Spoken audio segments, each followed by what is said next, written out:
Because I don't think I can hear it when you hit it, do you? Can you?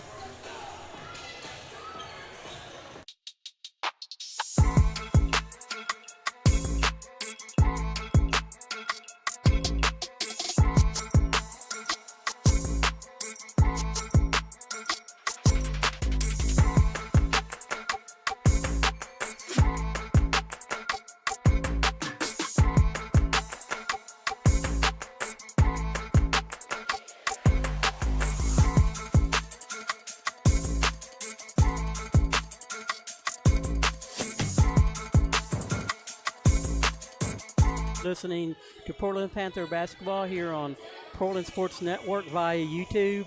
Make sure you like, make sure you subscribe. We're here at Portland High School, Corey Brewer Court, add-in ball game that we've got DCA in playing your Portland High School girls. If my records are right, Portland High School's 8-9. They're coming off a couple good victories against White House Heritage and then an easy victory against Joe Burns. Tonight, I don't know anything about DCA except for, okay, they're 10-2, so that's a good deal. They've already 3-1 in their district, so they've got district play started really early this year. So the last game that we were here was the White House Heritage game at White House Heritage. We played lethargically. We wasn't as crisp as we were expecting them to be at this time of year. We pawned it off as a Christmas tournament. They went down to Gulf Shores, I think, down in that area. And, a lot of times coaches do that, to get your teams bonding and get them kind of close, hanging out together a little bit. So it's easy to lose focus on what the task is at hand in that kind of situation. So, we pawned it off to that. Hopefully that was it. Since I did not watch the Joe Burns game, I don't know how well we responded. Joe Burns scored 0 points in the first quarter, so I don't think they were very good. The good thing about it is the White House Heritage game, we did come back and win it. So it's always nice to win a game that you play absolutely horrible in my mind. And it could be. It could have been coming back from break, coming back, getting into the school system, into your routine and everything, and then all of a sudden you got a game night a day into, your first day back at school and everything. It's just a routine that your body has to get into, and it did. They looked slow. They looked sloppy. A lot of reaching stuff to where, like I was saying, they wasn't moving their feet. Right. They need everything. And they've always have a problem with blocking out. I think sometimes some of our girls, their length is such. Bradley's not too bad at blocking out. She kind of understands that. But sometimes I think we rely way too much on our length and don't get focused on getting a body on a person first and length second. And the blocking out is absolutely critical. So it looks like we're getting ready to do the national anthem. I think we're struggling a little bit with PA and stuff, so hopefully they'll get that off here.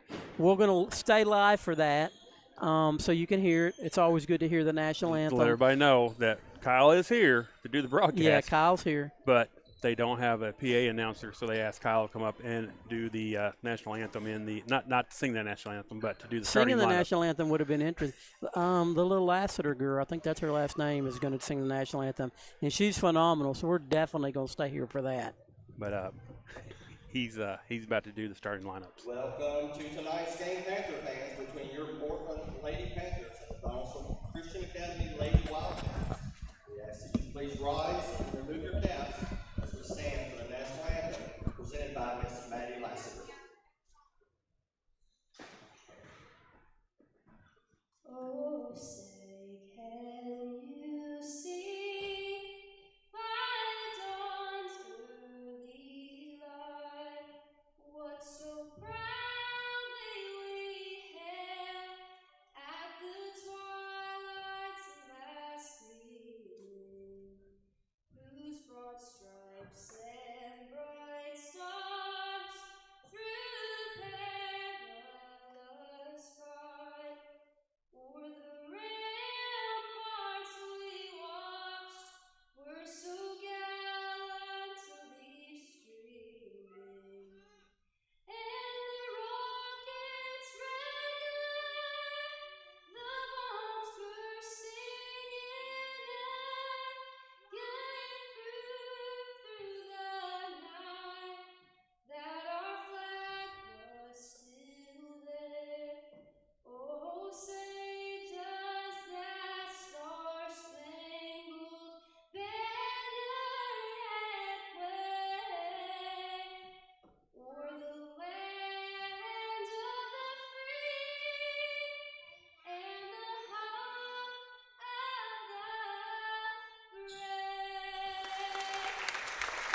She is absolutely phenomenal at the national anthem.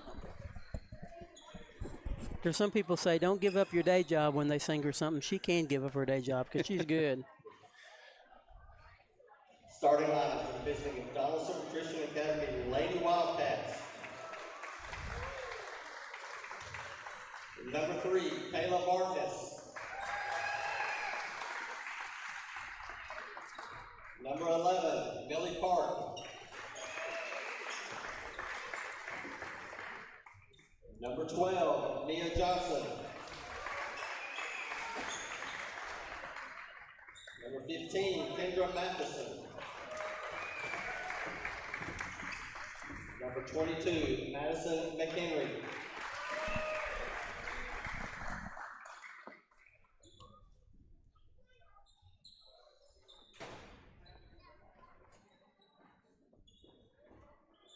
And now, starting lineup for your Portland Lady Panthers. Number 2, Madison Mays. Number 12, Annie McKelvey. Number 23, Nyla Hall. Number 24, Cora Chet Luke. And number 25, Bailey Charlotte.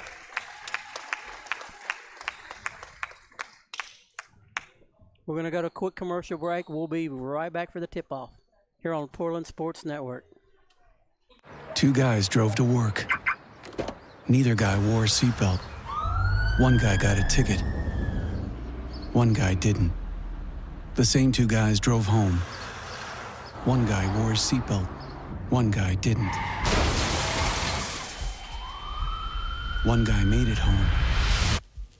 The guy not wearing his seatbelt didn't. Don't risk it. Click it or ticket. Paid for by NHTSA. Nobody had to tell your grandparents not to drive while using their typewriters.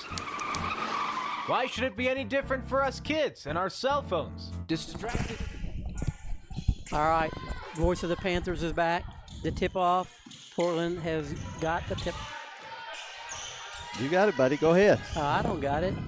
Portland's dribbling around. Give it to McKelvey. She feeds low. Good feed in tight. Back out. Mays up for a jumper. Missed off the rebound. DCA coming off court. They look like they like to push the first few minutes of it. That's going to keep them from trapping us, or us trapping them, trying to get turnovers for sure. Well, it's going to be tough. Donaldson Christian Academy coming in here with an 11-2 record, 4-1 in their district already.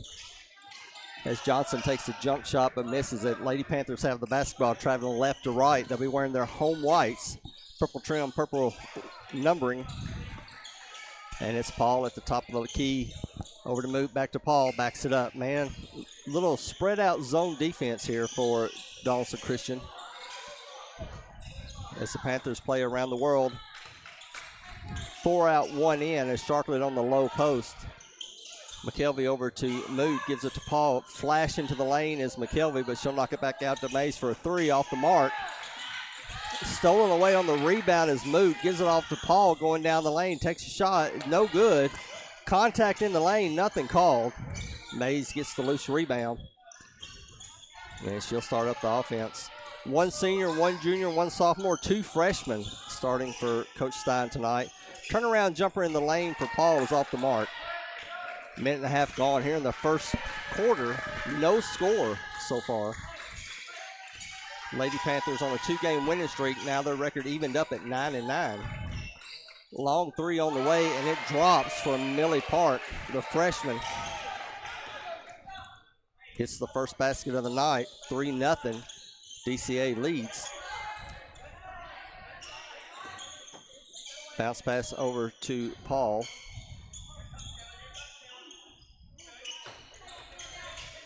DCA wearing their gray jerseys with blue lettering, numbering, and white trim as Moot takes the 3 straight away. No good. Tipped out in front. Picked up by the Lady Wildcats.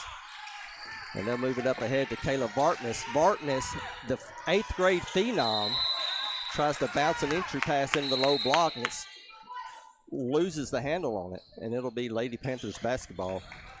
quick timeout on the court. 2 seniors, 1 junior, a freshman, and as I just said, an 8th grader for DCA starting in tonight's game. That's pretty impressive for sure. And, you know, I really didn't know the DCA makeup. I know my son interned there out of college, or when he was in college for the athletic director kind of thing. And he said the school's pretty cool and everybody was cool down there, but I didn't know they did K through 12. So when that happens, that's the rule, right? You got to be, if everybody's in the building, you can play 8th grader. They're led by first-year head coach Dustin Patton, and he's really turned this program around in year 3 points. Wow.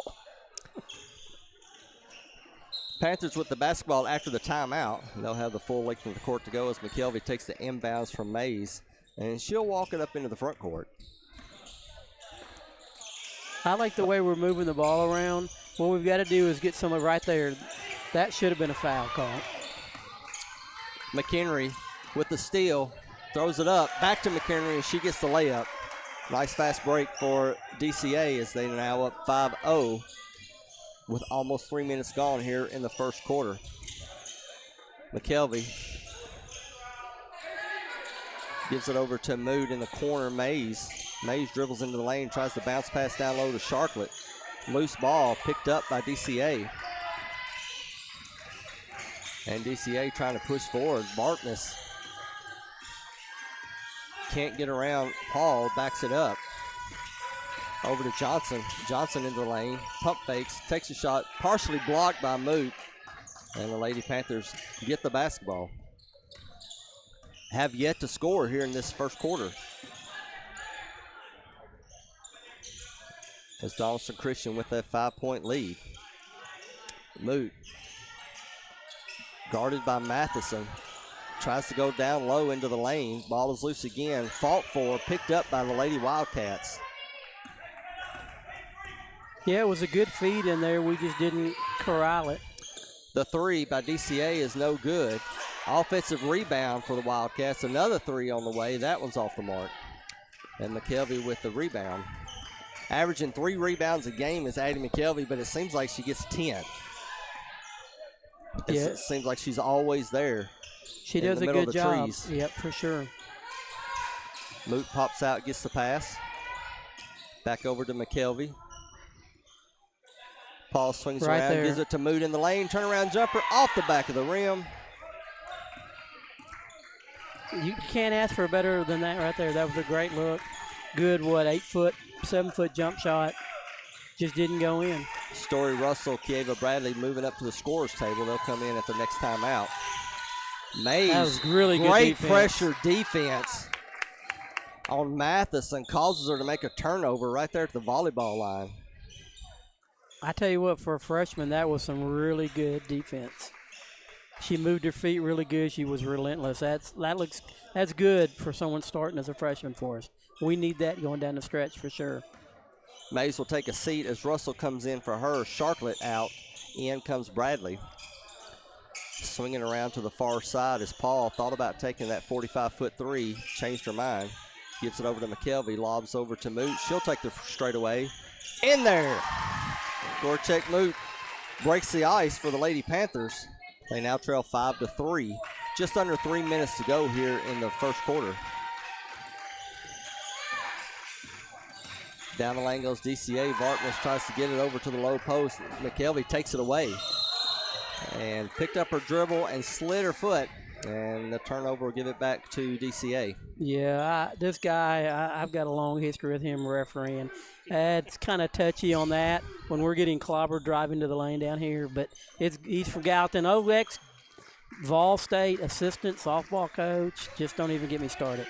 But anyway, we're not going to get good calls from him for sure. It's only a 32-minute game. Wild pass by DCA. Bella Austin in the game for the Lady Wildcats, picks it up. And she gets the pass back. She'll take an uncontested 3, but it's no good. Hits the top of the rim, back off. McKelvey will get the rebound. Lady Panthers down by 2. 2 minutes to go here in the opening quarter. Russell in the far corner. Picks it up, pass to McKelvey. She'll take that 3 from the top of the key. It's short. Long rebound picked up by Vartness. And she'll stop the 3-point, stutter steps, goes baseline, takes a shot, no good. Bradley with the rebound.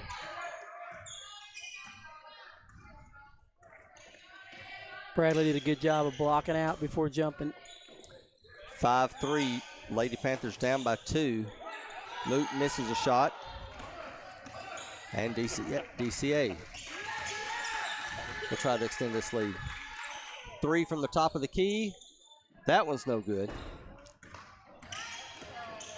I'm hoping Paul, the little push in the back she just got, might spark her to really step up here. Moot drives down the lane, dishes it off to Russell for the 3. That one's off the mark.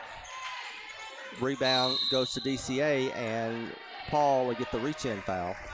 That's the first foul of the game with 1:06 remaining in the first quarter.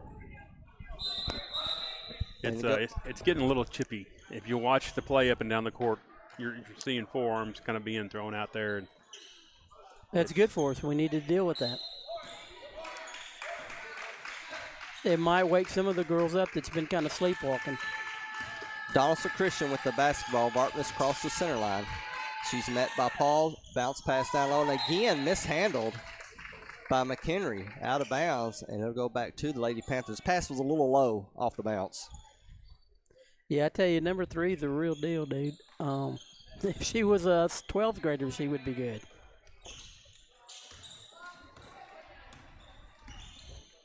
McKelvey. Paul. Back to McKelvey. DCA plays that extended 2-3 defense where they really come out after you on the wings no matter how far out you are. And they steal the entry pass. McHenry, other direction, tip-topped over to Vartness, and a layup. First basket of the night for Vartness. 7-3 now DCA leads. Paul to McKelvey. 18 seconds to go in the opening quarter. McKelvey again, top of the key. 12 seconds remaining. Moot back to McKelvey. Lady Panthers look to wait for the last shot. We need to catch the pass up top a little bit closer. Moot takes a 3. No good. Not enough time for DCA to do anything with it. At the end of 1, it's Donaldson Christian Academy 7, Portland Lady Panthers 3. You're listening to high school basketball on the Portland Sports Network. Nobody had to tell your grandparents not to drive while using their typewriters. Why should it be any different for us kids and our cell phones? Distracted driving was the cause of more than 3,000 deaths in 2022. Come on, we're smarter than this. Let's put down the phones and focus on the roads. Drive safe, everybody. Don't drive distracted. A message brought to you by the National Highway Traffic Safety Administration, Project Yellow Light, and the Ad Council. Lady Panthers down by 4 against Donaldson Christian Academy, 7-3, and we talked about how high scoring of a team they are. Lady Panthers kind of doing a good job. Of course, Donaldson Christian missing a lot of uncontested threes, and we kind of hope that stays the course for the rest of the game. Gorchek Muth, the only scorer in that first quarter, as she had a 3 from straight away. For Donaldson Christian Academy, Millie Park had 3. Kayla Vartness and Madison McHenry each with a bucket. And DCA will have the basketball to start this second quarter. Mays back into the game for Coach Stein. If you haven't made it to the game yet, but are going to come later, make sure you wear shorts and a very light T-shirt. McKelvey sitting out the beginning of this. A steal by Paul. Can she outrun her defender? No, but a foul from behind on DCA, and that'll send Nylock Paul to the free throw line. And you know what? If you're going to foul somebody, do it that way. Make sure they can't get the shot off. First foul for Bartness. And Paul makes that first 3. Nylock shooting just over 51% from the free throw line this season. Paul makes the second. 2 for 2 for Nylock Paul. 7-5, DCA leads. DCA quickly pushes but slows it down. Dribble handoff to Johnson. Tries to do a little spin move at the top. Russell meets Park. As Park trying to dribbles her way around, can't do it. And they're going to call a 5-second violation on DCA. Great defense by the senior, Story Russell. This is one team that we played that matches up with us size-wise across the board. We don't have anybody just skies over them. Every player they've got pretty good length. Mays, Paul takes a long three, almost goes in, and the rebound, a hit out of bounds. It'll go over to DCA. Into the game for your Lady Panthers, Madison Mays, Kieva Bradley, Gorchek Moot, Nylock Paul, and Story Russell. DCA with the basketball comes across center court. Bartness looking to get around Paul.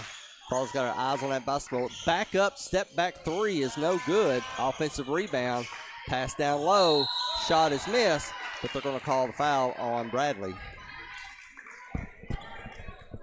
Yeah, that was one of those college calls there. He kind of waited to see if it was going to go in. Once it rimmed out, he just called the foul. Madison McHenry to the free throw line. I'm not saying it was. I'm not saying it wasn't a foul. Misses the first one. Talking about the rebounds, what I'd like to see is for us to get a little bit more aggressive. We're standing there waiting for the ball to come to us, and we're losing a lot of rebounds that way. Yeah, the good thing about Bradley, she does a good job of doing body first. But sometimes the rest of the girls, they'll move towards the goal and try to out-jump, and they got to back up and hit body, then jump. Second free throw good for McHenry, 8-5, DCA That was leads. a dangerous pass there. We don't need to do that again. Paul backing it up, calling out the defense. Kind of a diamond and one almost at times that DCA is running. Trying to keep somebody on Moot. Mays picks up her dribble, can't find anyone. Gets bailed out by a reach-in foul on DCA. Yeah, the way to bust that is to get someone right underneath the free throw line, right in the middle, but it's got to be somebody that's kind of got some length, because if it's somebody small in there, oh my goodness. And Just a backcourt violation off the inbounds pass. Just back up and take it on that side of the floor. Point guard's got to take charge there. So an unforced turnover loses a possession for the Lady Panthers. 90 seconds gone here in the second quarter. Panthers down by 3. A pass into the lane picked up by Paul. And Paul makes her way to the other end. Down the lane, shot is up, no good. Offensive rebound by Moot. She'll bring it out front. And McKelvey will restart the offense. Moot guarded by Park. Switches over to Bartness. Goes down the lane, misses a shot. Foul on the rebound. And he'll go against McHenry. First team foul on her, but that's the third team foul on DCA here in the second quarter with just under 6 minutes remaining. Panthers will inbounds from underneath their own basket. Over to Moot for an open three. Rattles it home. Gorchek Moot with her second three of the night. Ties the game up at 8-all. DCA quickly down the lane. Bartness tries to drive past Paul, and Paul will knock it out of bounds.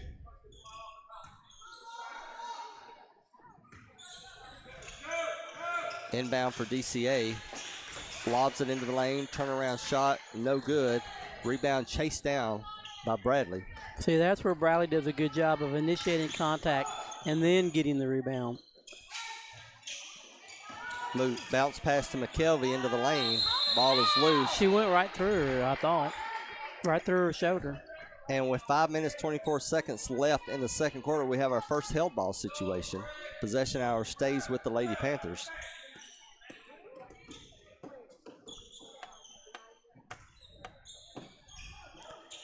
Panthers around the perimeter on that inbounds. Over to Moot. She takes another three. That one doesn't go in, but she gets her own rebound thanks to a tip out by Bradley and makes the putback. Gorchek Moot with 8 points on the night, and the Lady Panthers have their first lead of the game. at 10-8. Step back three again.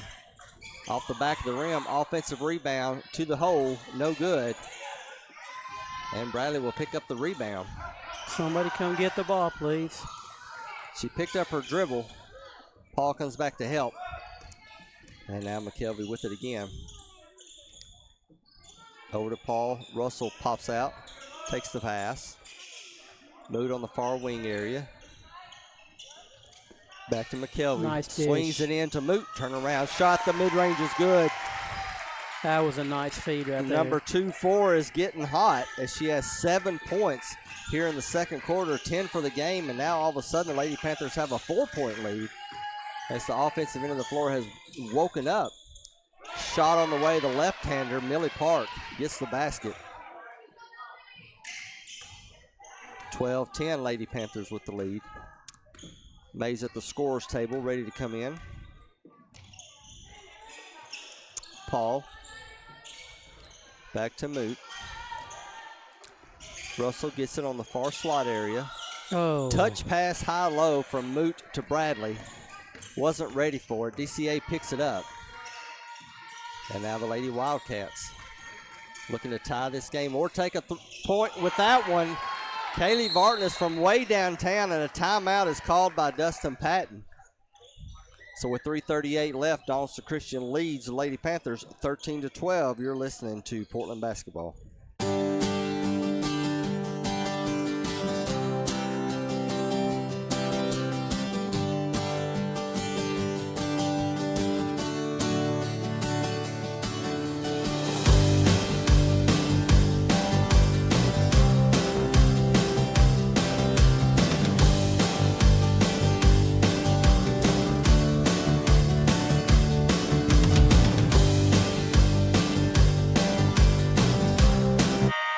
Dustin Patton, the first-year head coach for Donaldson Christian Academy. He was the coach of the Good Pasture boys team the last 2 seasons.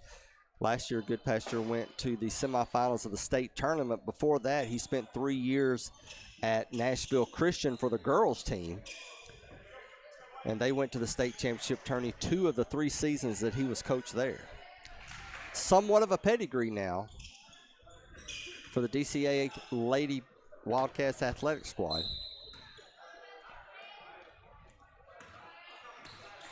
Panthers with the inbounds. Coach Stein giving directions. McKelvey gets bum rushed at the center line. Turnover on the pass. Bartness goes down the lane. Fouled by Mays. 2 players came and jumped Mays. And to her credit, she was still looking at the sideline trying to get the play correct.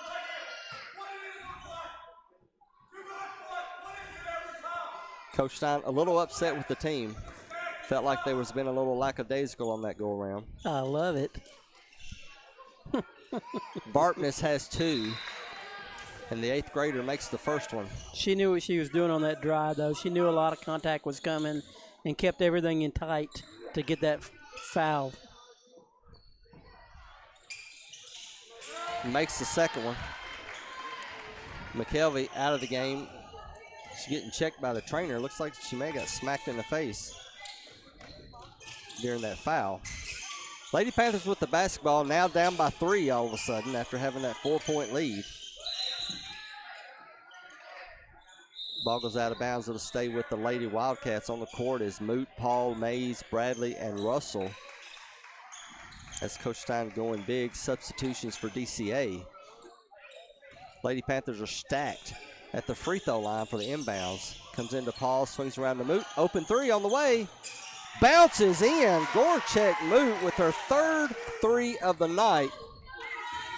Shooting 15% from behind the arc going into tonight's game. 3 for DCA is off the mark. Another offensive rebound. Bounce pass down low. Turnaround, spin move. Misses the putback. Picked up by the Lady Panthers. 2:45 to go here in the first half. Tie score at 15. Into the lane, back out to Moot. She'll take a 3 this time from the corner, and it still goes in. 13 points in the quarter, 16 and a half for Gorchek Moot. I know Moot is big. She just can play basketball. That's all I'm telling you. she really is a good basketball player. She moves on the floor. She's smooth.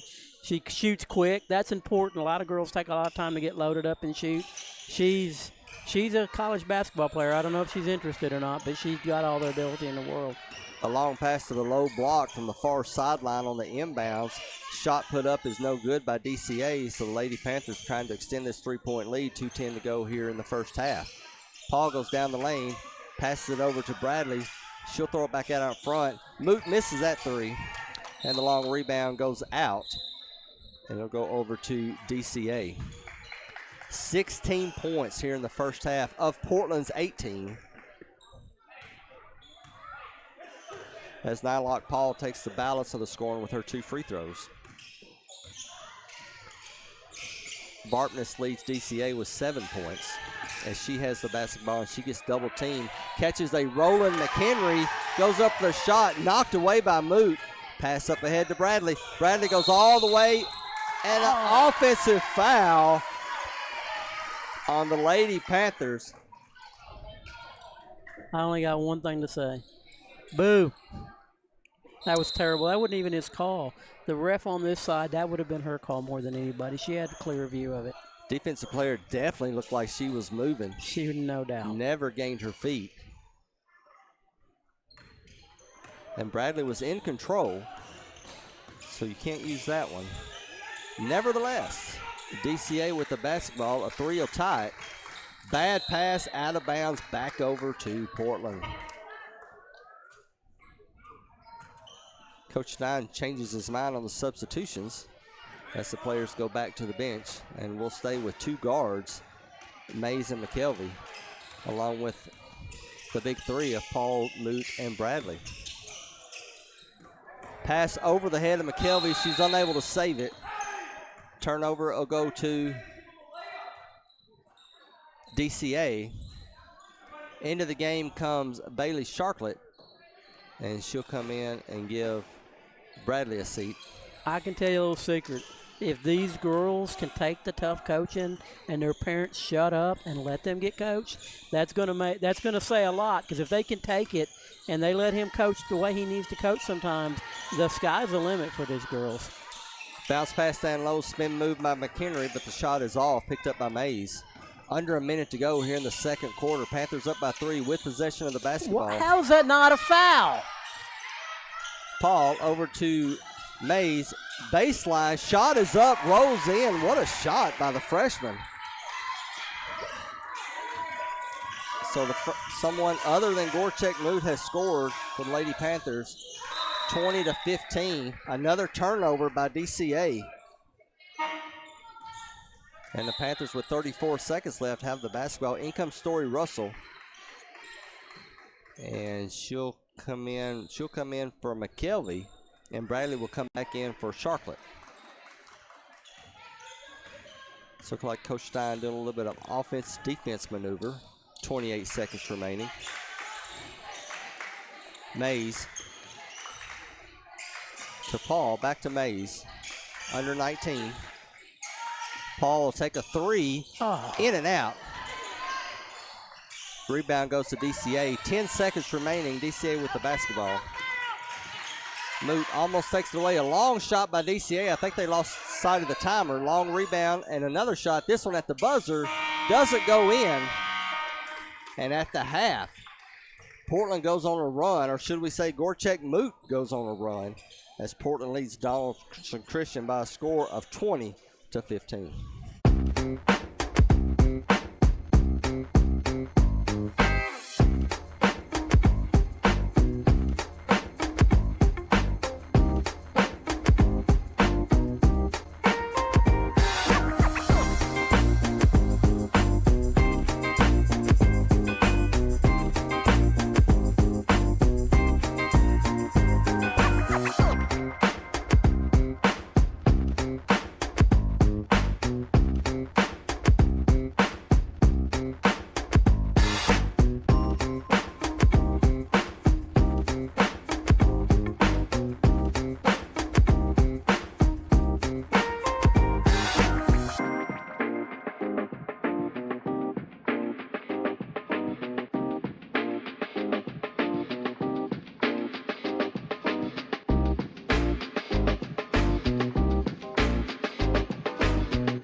halftime, Portland Lady Panthers lead the Donaldson Christian Academy Lady Wildcats by a score of 20-15.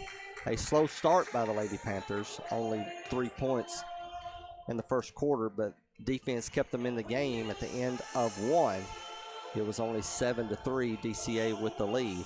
At 5:10 of the second quarter, though, the Lady Panthers took their first lead of the game at 10-8, as that was the start of the Gorchek Moot show, as she scored 10 straight for Portland. DCA did take the lead back at the 3:38 mark, but then an 8-2 run to end the quarter by Portland ended by 2 threes by Gorchek Moot and a 5-point advantage at the half for these Lady Panthers, 20-15.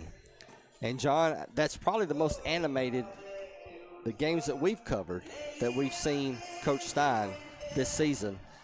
And it may have actually worked as they kind of really settled down after that, and that's when they went on the run. Yeah, it definitely worked. Coach Stein, like I said, he didn't have to prove anything to anybody anymore. What he did not that he ever had to, but as a coach, you always have those naysayers. It's just, it always is. Everybody thinks they can outcoach you. It's the way it goes. But I think last year what he pulled off here at Portland, getting a state tournament, first time ever, put a rest to any of that if there was any of that. Now, I like it. I mean, your best teams, your championship caliber teams have got to be able to take hard, tough criticism. They absolutely have to.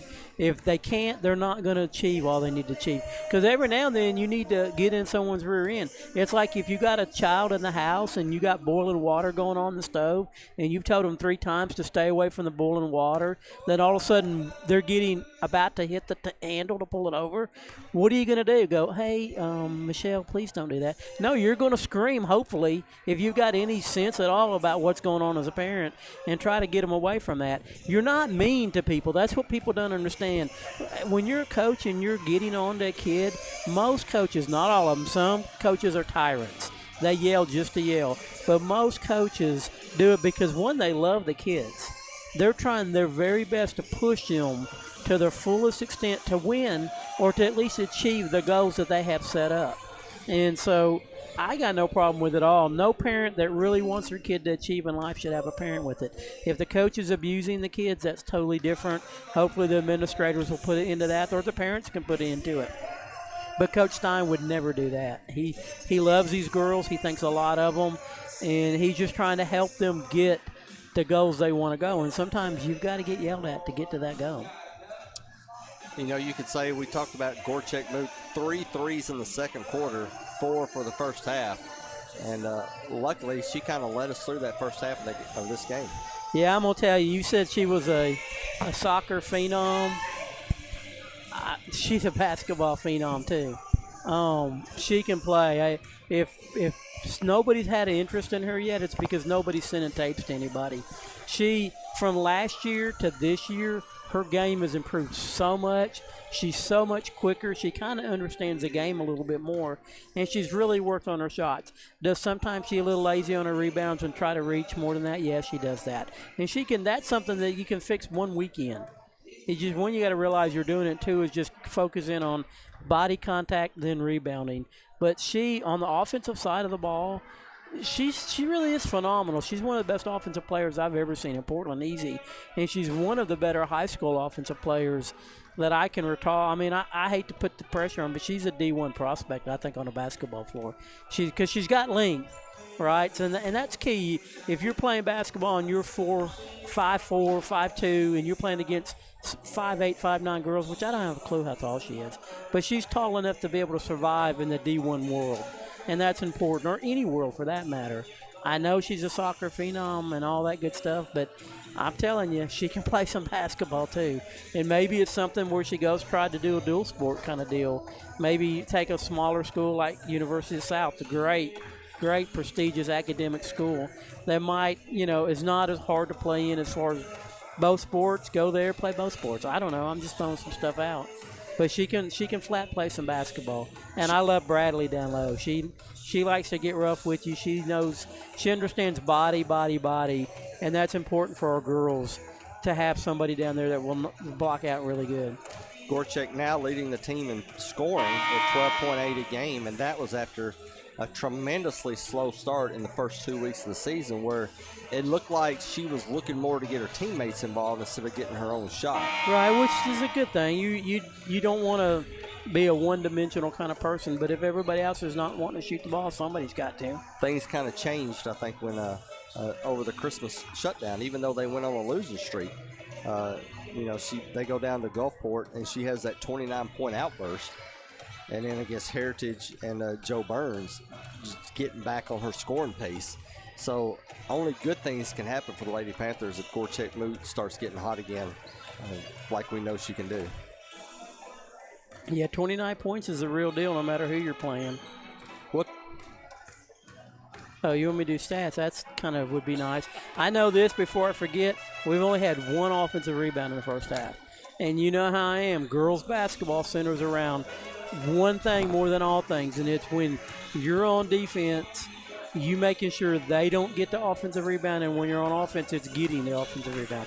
Rebound is ladies basketball, period. I know that little girl that you like from Iowa, I think where she is, that shoots the three from the other planet and the other gym, kind of get you hyped up and everybody else hyped up. But the bottom line is game in, game out, offensive rebounds on both sides of the court is which wins you games and loses you games. Scoring's easy. Paul's got 2, Moot's got 16, Mays has got 2. On our offensive rebounds, Mays has got 2, McKelvey 2, Paul 3, Moot 3, Bradley 3, steals, McKelvey 1, Paul 2, Moot 1, blocks, Paul and Moot both with 1, assist, McKelvey with 3, Paul with 3, and we're not going to go over turnovers. For the whole game, we had 5 in the first quarter, and we've got 9 total. So we cut that down a little bit. 4 to 3s, you're going to have turnovers. That's the way it is. But the key is how the turnovers occur. Are they dumb turnovers or going fast kind of turnovers? I know one, we had an over and back turnover that, as a point guard, you just got to get on over on the side of the court and catch it there. That's the mental mistakes that you can't have. And you just that's just ingrained in you as a point guard. When they're taking the ball close to half court, just move on back. You got 10 seconds over there to do something with it. And that's the point Stein was making to McKelvey on that. And, real quick, that's what y'all are talking about, Coach Stein. He's yelling all the way across the court and everything, but he took McKelvey, set her down, and then talked to her. And that's how you coach, So Panthers will play defense here to start the second half. We'll flip the court, and they'll be defending the right-hand side. And they'll start quickly. A tic-tac-toe play for DCA comes up with a score as the Panthers defense got caught up on a switch. Yeah, that was a nice play. So a nice set play called by Coach Patton coming out for the second half. Different starting lineup as Moot touch pass down over to Bradley, loses it out of bounds. She had an opening. Yeah, 2 times we've had the ball down in that part of the floor and acted surprised that we got it. We've got to clean that up a little bit. Mays, McKelvey, Moot, and Paul, and they're joined by Kayla Bradley here to start the second 16 minutes of this basketball game. DCA with the ball, down by 3. Into lane, bounce pass down low, and that high-low worked real good for DCA. 4 straight points as McHenry gets the basket. Yeah, we're getting beat on the dribble, and then we're coming off to help, and they leave the other person wide open. Moot into the lane, floater goes in. See, that's a real deal shot there. That's not make-believe basketball. And halftime did not cool her down as Vartness tries to get around Paul, gets stopped, decides to take the shot, and a foul on Paul.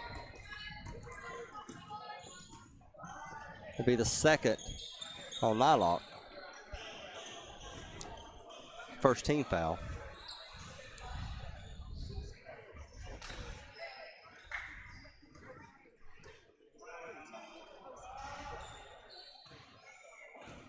That'll send DCA to the free throw line where Vartness makes her first free throw.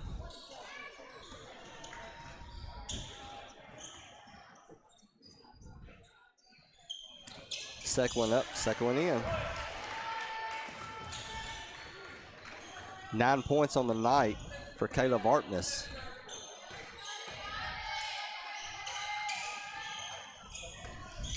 22-21 is your score. Moot at the elbow, turnaround shot, good.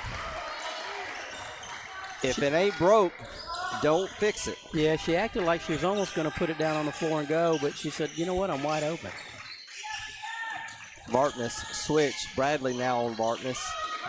Gives it over to Park for the three. Off the mark. Rebound McHenry, and the putback off the front of the rim. Picked up by Mays. Mays tries to push it into the front court up ahead to Moot. Moot's going to go down the lane. And she makes a layup in between not one, not two, but three Lady Wildcat defenders as she dipsy-doodled her way in there. 22 points on the night for Gorchek Moot. 26-21 is your score. Down low, side to side, McHenry makes the layup.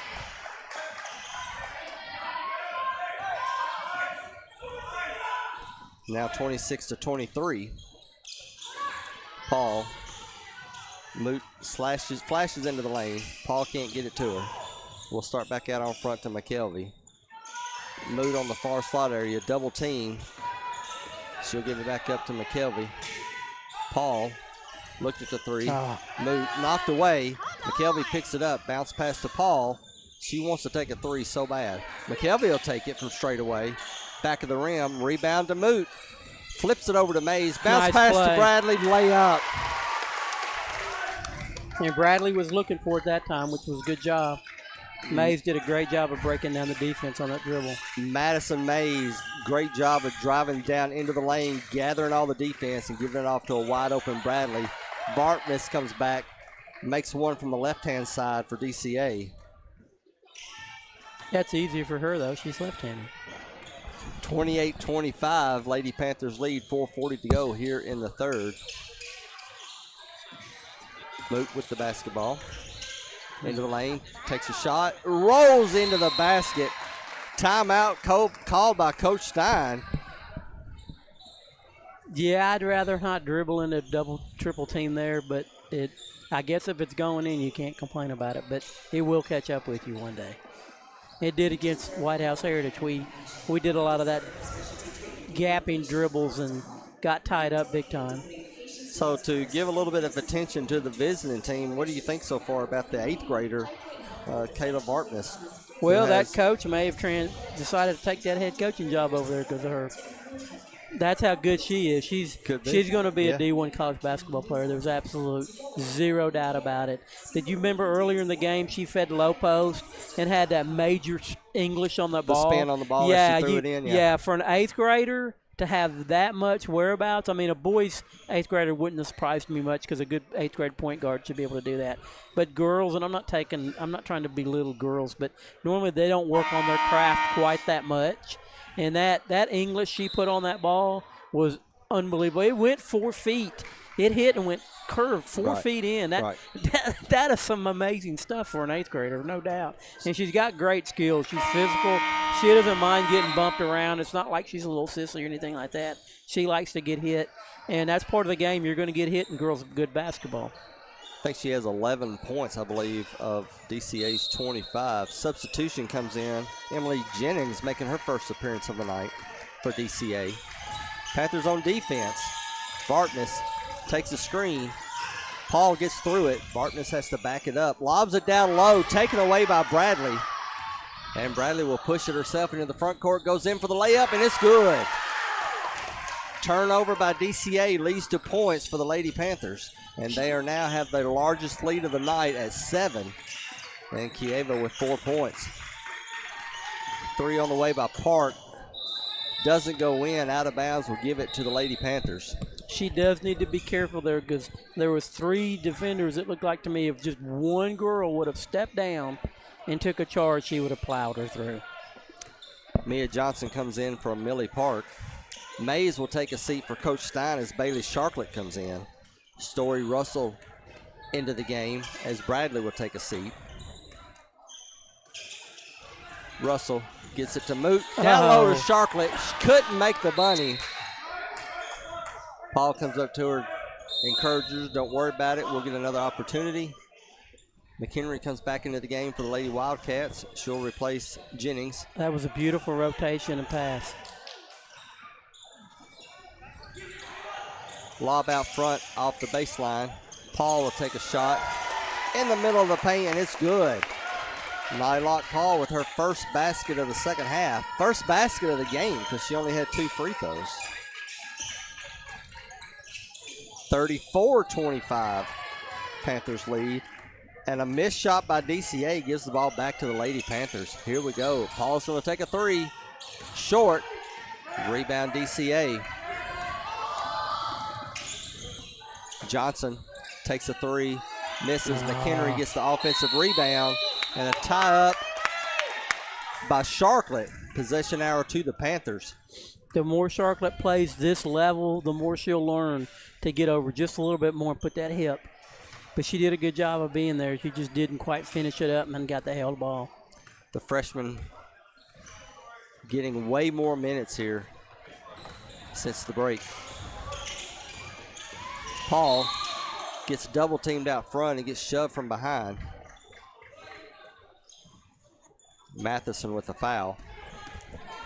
You know, real quick, you're talking about McKelvey and the mistakes that she's had, and then the 8th grader for DCA. You still have to understand that they're still young. They're going to make those mistakes. It's going to be mental mistakes. And, you know, that's just the thing that you're going to see. But they don't make them a lot. And that's the thing that impresses everybody. Paul with a 3. Now Nylock Paul is heating up.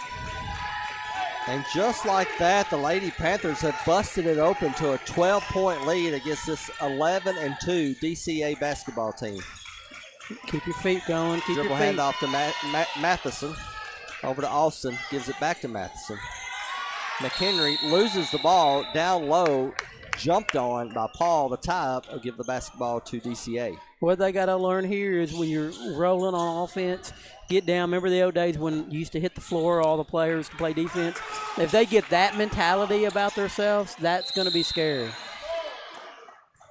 Right? You're rolling offensively, so what do? Like, so what, now what? You play harder defense even. And off the baseline out of bounds, Johnson rolls into the low block, gets the pass, and she gets fouled on the shot. So that'll send the senior to the free throw line for 2. Misses the first. Kieva Bradley will come in for Sharklet. Austin is out for DCA. In comes Park.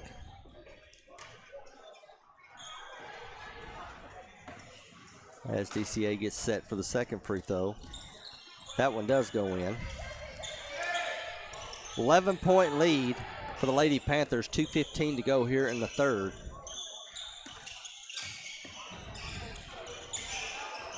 McKelvey finally gets it across the timeline. Paul back to McKelvey. Loose pass out of bounds. It'll go over to DCA. I don't know that you want to throw that one on McKelvey. yeah, but I like Coach Stein. He's smart because McKelvey's your point guard. Your point guard's got to be the smartest cat on the floor. And she needs to see the angle was cut off, so therefore move to where the only place the ball can go. There goes your spin bounce pass down into the entry lane. Turnaround shot by McHenry is no good. But she gets fouled, and they'll call that one on Bradley. You know what I'm saying? He's wanting her to anticipate where the ball's going to go while the way the defense is playing. But he's also was telling the story. She's got to get down in the corner to give him an outlet also to where, because everything was forced up there toward the center line. Yeah, you can't stand around for sure. That's the third foul on Bradley, third team foul on the Lady Panthers. That's McHenry misses that first free throw. We got to try to get her to calm down just a little and kind of get through this quarter without any more fouls. Even if she gives up a rebound, she gives up the rebound. Coach Stein not looking like he's going to make any change right now.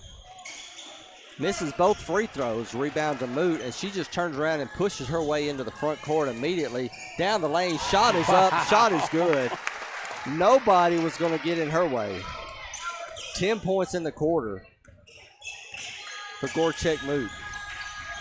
26 on the night. Bounce pass down low, turnaround shot by McHenry. Block, no, foul.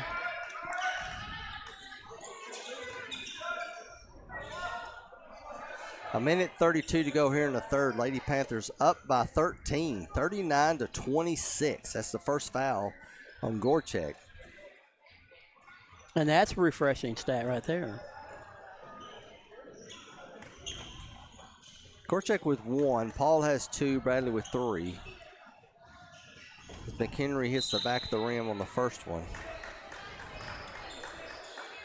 Now Coach Stein is going to milk those fouls for Bradley, as Bradley will come out. In will come Sharklet. Mays comes in for McKelvey. And look at McKelvey drawing out an offensive set to Coach Stein as she goes down and sits right next to him. Wow, I like that. Free throw missed. Off rebound goes to Sharklet. Mays will take it up. Paul picks up her dribble, reach-in foul on DCA as Vartness got a little too close. McHenry's 5 for 6. Missed 5 out of 6 shots from the line. So if this thing gets close later, she's the one we're going to pick on. And Paul, listening to Coach Thayer, runs over into the backcourt and takes that inbounds pass, and then politely throws it away to the front court. Yeah, she just didn't do physics very good there, because the girl she was thrown to wasn't taller than the 2 people she was going to go over. It was a good pass to a girl 3 inches taller. But you just got to kind of do your physics there and realize that, it ain't going to work out. Screen by DCA. Vartness goes down low to McHenry. McHenry turns around, can't get the shot off, and they're going to call a foul on Russell. So that's a 4th team foul on the Panthers. I like there, though. Paul was like coaching the girls because she didn't know what the foul was on. She was saying, mate, go straight up there. So that means she's involved with what's going on. She really wasn't telling them what to do, but just making them aware. That's the first foul on Russell as McHenry gets set for the free throw. Makes that one. See, I helped her. I shouldn't have said you. anything. All you.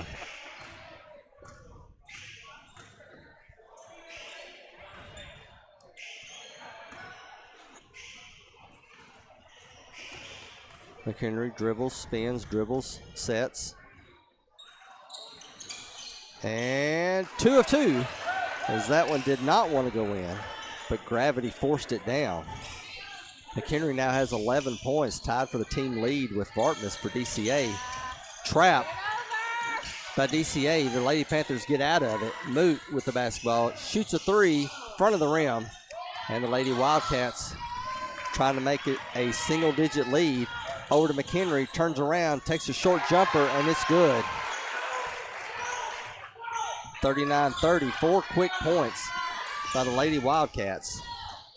As they're picking up half court now. Mays dribbles to the right. Nope, goes to the left. Hands it off to Moot. And Moot will give it to Paul. 23 seconds to go here in the 3rd quarter. How's that a count? Paul will dribble over towards the right-hand side. Guarded by Vartness. Gives it up to Moot. 10 seconds remaining. Moot to the lane. Takes a jumping shot. No good. Rebound DCA. They've got 6 seconds. Get on the They ball. didn't realize the clock. 3. Vartness crosses midcourt. Don't foul. No time left. She did not get a shot off. At the end of 3, it's Portland Lady Panthers 39, Donaldson Christian Academy 30. We'll be right back for the final 8 minutes of Lady Panther basketball. Smokey the Bear. Then you know why Smokey tells you when he sees you passing through. Remember, please be careful, it's the least that you can do. What you desire, don't play with matches, don't play with fire. After 80 years of learning his wildfire prevention tips, Smokey Bear lives within us all. Learn more at SmokeyBear.com, and remember, only you can prevent wildfires. Brought to you by the USDA Forest Service, your state forester, and the Ad Council. Play with matches. Someone needs to tell that to the DCA defense as they allowed Gorchek Moot to catch fire. 10 points in that 3rd quarter, and she has 26 for the night. And the Panthers are going into the final 8 minutes with a 9-point lead, 39-30. This was kind of a throw-in game. During the Portland Christmas Classic, there were some teams that got hit with the flu bug, and there were some games that were canceled. Coach Stein and Coach Ferguson kind of wanted to pick up an extra game before district play started. They will get in touch with DCA, and DCA obliged to come down on a Saturday afternoon. And Coach Ferg's smart. He likes these double games. They played last night and then they play tonight. That's kind of tournament basketball there, so it's good to get kind of used to that in a way. Mm-hmm. Lady Panthers with possession to start off the fourth quarter. It'll be Mays, Paul, Moot, Bradley, and McKelvey. And the Lady Panthers are trying to spread it out. Paul with the basketball right at the Panthers' eye, gives it over to McKelvey, almost loses it. Turnover goes to DCA. Down the lane, shot is up, no good. Offensive rebound goes to Vartness, and then a three by DCA is short. Another offensive rebound, this time to Johnson, and she'll give it to Vartness. Vartness takes a couple of dribbles to the right-hand side. Moot eyeing her up. Vartness tries to go into the lane, and they'll call offensive foul on Kayla Vartness, as Moot would not give up any ground. I just thought she threw the ball out. I was about to scream. Oh, when she was throwing it when to the ref. officials were swapping out who's Gotcha. going to take it, I thought, what are you doing? Full court pressure here, a 1-2-2 zone press for DCA. Thrown up ahead to Paul. Paul takes a shot to the baseline, and they're going to call defensive foul. Had to wait to see which direction the referee was going to go on that one. Yeah, when it's him, you can flip a coin because you're never going to know. Just feel like there's animosity there. It's a lot of years. That'll send Nylock Paul to the free throw line. Nylock shooting 51%, misses the first one. We cannot repeat after me. We cannot start missing free throws down the stretch here.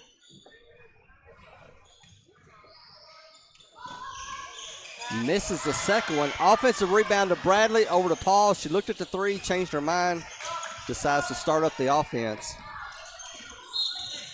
And Matheson will get the reach in. I'd like to see Bradley spin on up and take that ball back up. She's pretty quick down there when she gets the ball. I thought she should have took the shot. McKelvey standing in the backcourt will take the inbounds from Paul. And she'll get a running start in the front court. Waited for those two. She knew the double team was coming. And they try a little high-low action. Again, it doesn't work. They just can't get connected. That was a bad pass play. there. It was just way too low. Until that, it hasn't been the passes that's been the problem. It's been the receiving end. But that time was just a bad pass. Bartness skittles down the lane, takes a shot up. Good offensive foul. Not on her. Yeah, we're going to check and see because it wasn't. Okay, they're going to call it illegal 22, screen. yeah. Moving screen on McHenry is what was called. I was going to thought say Coach that. Patton was going to have a seizure, and I don't would have blame had him. a seizure too. So wipe away the basket. Panthers with a 9-point lead. 6:30 to go in the final quarter. Mays gets it across the front court, hands it off to Bradley, passes it back to McKelvey for a long three. Offensive rebound, no good. Foul is called on the floor. And that'll go against the Lady Wildcats. You got to learn this time of game you're winning the game. Let them work a little bit on defense before you pop up a three. Correction, they give that foul to Kieva Bradley, and that's her fourth. In comes Sharklet. I think that was too early to pull a trigger. I'm sorry, speaking over you. I'm sorry. Too early. We shouldn't have pulled the trigger on that. We got to learn.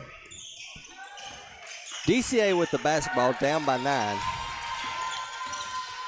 Into the lane goes Johnson. Foul on the floor. Dorchek Moot, who never gets animated, said, "What about the travel?" I absolutely love it. And she was absolutely 100% correct. She never says a word. No, she doesn't. Baseline out of bounds for the Lady Wildcats. Curling into the lane was Johnson. She misses the shot, though. Rebound to the Lady Panthers. And Paul will keep it herself. She'll play point guard on this possession over to Mays. Mays waits for the double team to get there. As soon as it starts, she passes it off. Bounce pass to McKelvey. Three from the near side.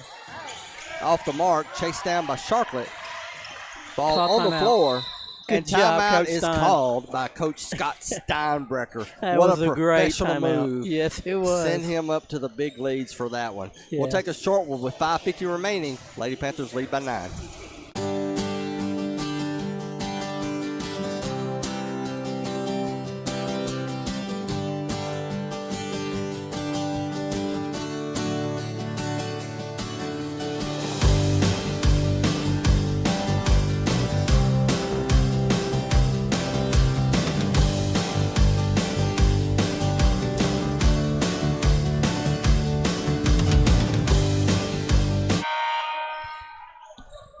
5:50 remaining here in the fourth quarter. Lady Panthers up on Dawson Christian 39-30. 26 points on the night for Gorchek Moot. DCA is led by Madison McHenry with 13. Lady Panthers will inbounds on the far boundary area, backcourt to Paul. Paul sashayed it up into the front court. Over to McKelvey. Back out on top to Paul. McKelvey. Moot flashing into that lane. Not quite looking for her just yet. Moot will pop out and she'll take the pass. Pump fake down the lane. Mid-range jumper short. Rebound is tipped. Good out job. in front to Paul. Paul takes a couple of dribbles. Picks it up. Over to McKelvey. McKelvey back to Paul. Double team comes up. Paul gets it over to Moot. Moot down to the lane. Floater. Bounce pass is good. But an offensive foul of Gorchek Moot, and she hit the ground hard. That was a no-brainer call for the referees for sure. Yeah, he was 100% correct. And they'll check on Moot. Looks to be okay. End of the game, Story Russell. Out goes Madison Mays. 5:11 to go in the fourth. Again, a 9-point lead. And now it looks like Moot is not feeling well. So an official timeout so she can get off the court. And Mays will come right back in. So we're going small. I would have thought they would have just gave the injury timeout and not put it against us. Looks like she got smacked in the mouth. May have been the floor, may have been a hand. They're tending to her. Anyway, DCA with the basketball. Smith moved down the lane. Up goes Johnson, misses it. Mays with the rebound. Yeah, don't dribble yourself Mays into goes trouble. up ahead to Russell and gets blocked on the layup out of bounds. It'll stay with the Lady Panthers. I don't have a problem with that pushing the ball there. That was a good move by both their part. Baseline inbounds to McKelvey over to Mays, who was wide open here in the near corner. She decides to play milk the clock. Gives it out front to Paul. Over to McKelvey. McKelvey dribbles towards the baseline, throws it out on top to Paul. That's got to be a foul there. She's reaching over her shoulder, for goodness sake. Paul spins around, gets it to Russell. Russell takes a dribble in between two defenders over to Paul. In the lane is McKelvey, turns around, takes one to the free throw line, and it's good. Hey, if nobody's going to do anything, just take the shot. That's the first basket there of the fourth quarter. Long rebound from DCA, picked up by Paul, and she outruns everybody for the layup. I hate fast breaks sometimes like that because I'm afraid girls are normally not as mean as boys, but I don't like those undercuts near the end of the play. A 43-40 lead, 43-30 lead, correction for the Lady Panthers as Sharklet comes out. Mays, McKelvey, Moot, Paul, and Russell into the game. Matheson dishes it off. Three is missed. Offensive rebound to McHenry. She misses the putback. And now the Lady Panthers will slow it down, leading by 13 with 3:45 to go. Moot did a really good job of blocking out that time. They probably could have easily called over the back. Russell, Paul tries to quick pass it into Moot. Too many defenders, turnover. And it'll go to DCA. Flips it over to the far corner. Trying to find McHenry down low, can't get it to her. Ball is on the floor, picked up by DCA. Park throws it cross court. As Matheson takes a three off the mark, chased down by Park. She'll go baseline. And she tries to bounce it into McHenry. McHenry drops it out to the front. A three by Farkness is good, no good. Chase down. And the Panthers finally come up with the loose basketball as DCA had several opportunities in that possession and just couldn't come away with the basket. Paul over to McKelvey. Will bounce pass it to Russell. Panthers not dribbling. I like that. Bounce pass, bounce pass, into the free throw lane. Turnaround shot by Moot. Nobody guarding her. She takes it. She makes it. And now she has 28 on the night.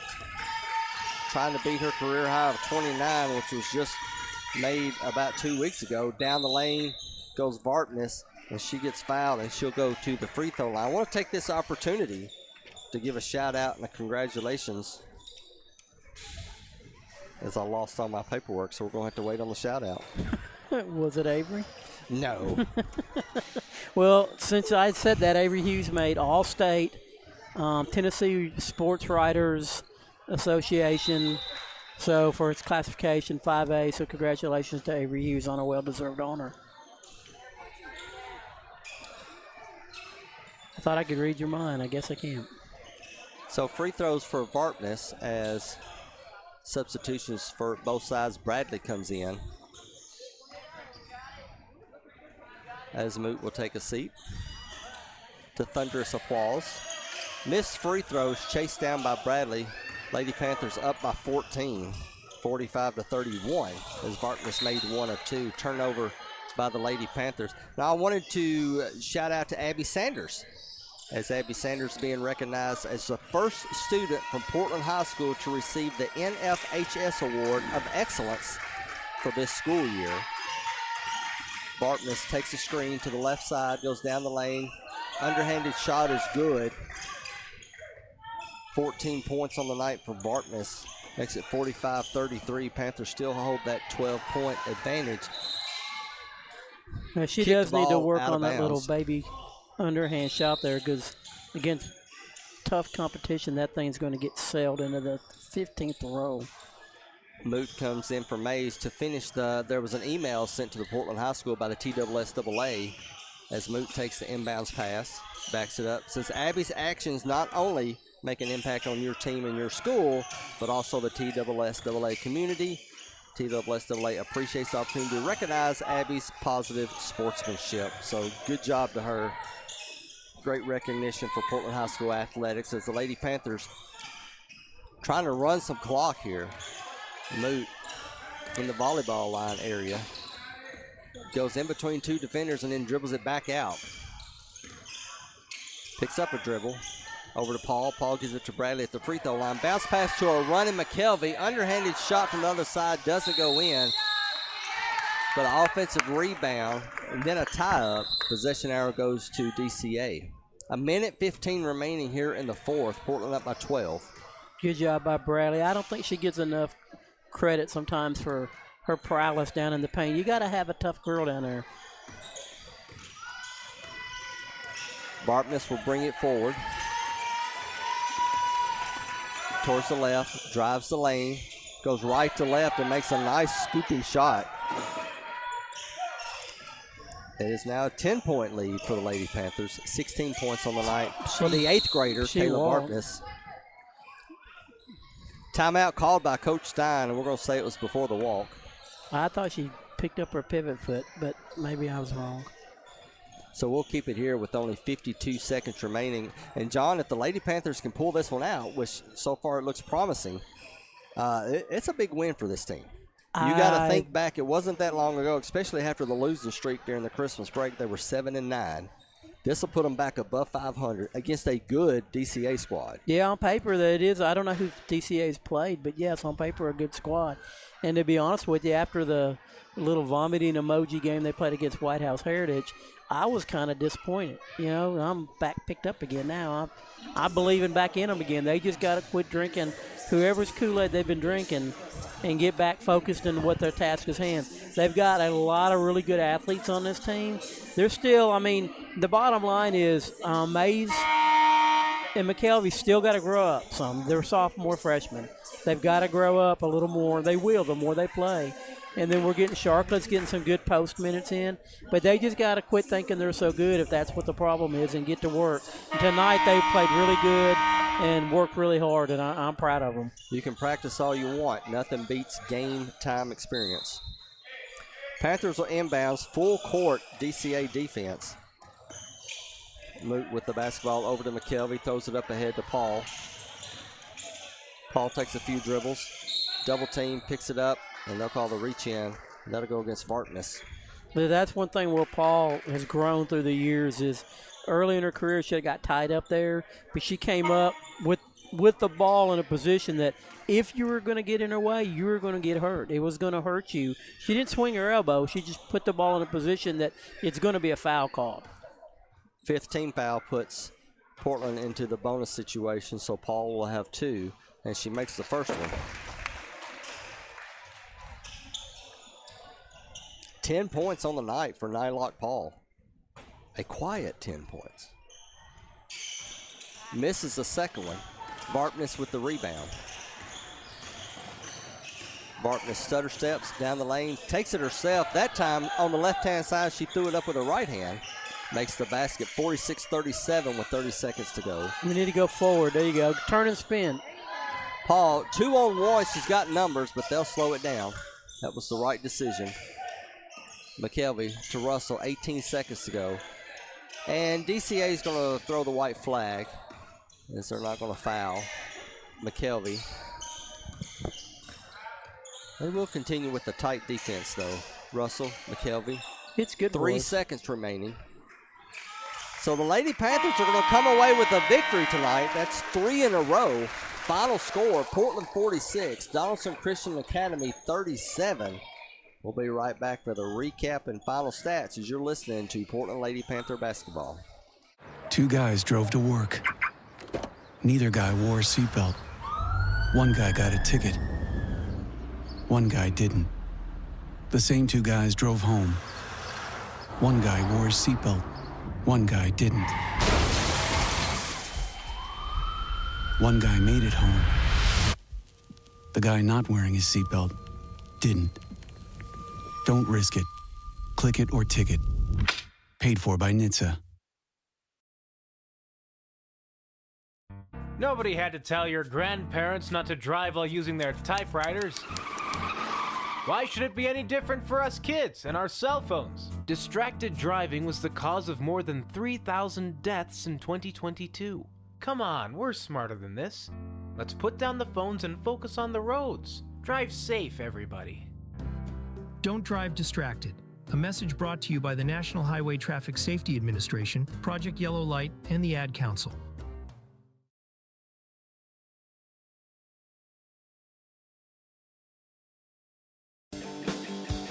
Driving down the road or on a curvy lane, when you had too much to drink and can't spell your own name, you should have made a plan to get yourself home safe, but you chose to drive home instead and you should be ashamed. Oh no, no, no, why'd you go thinking you should drive?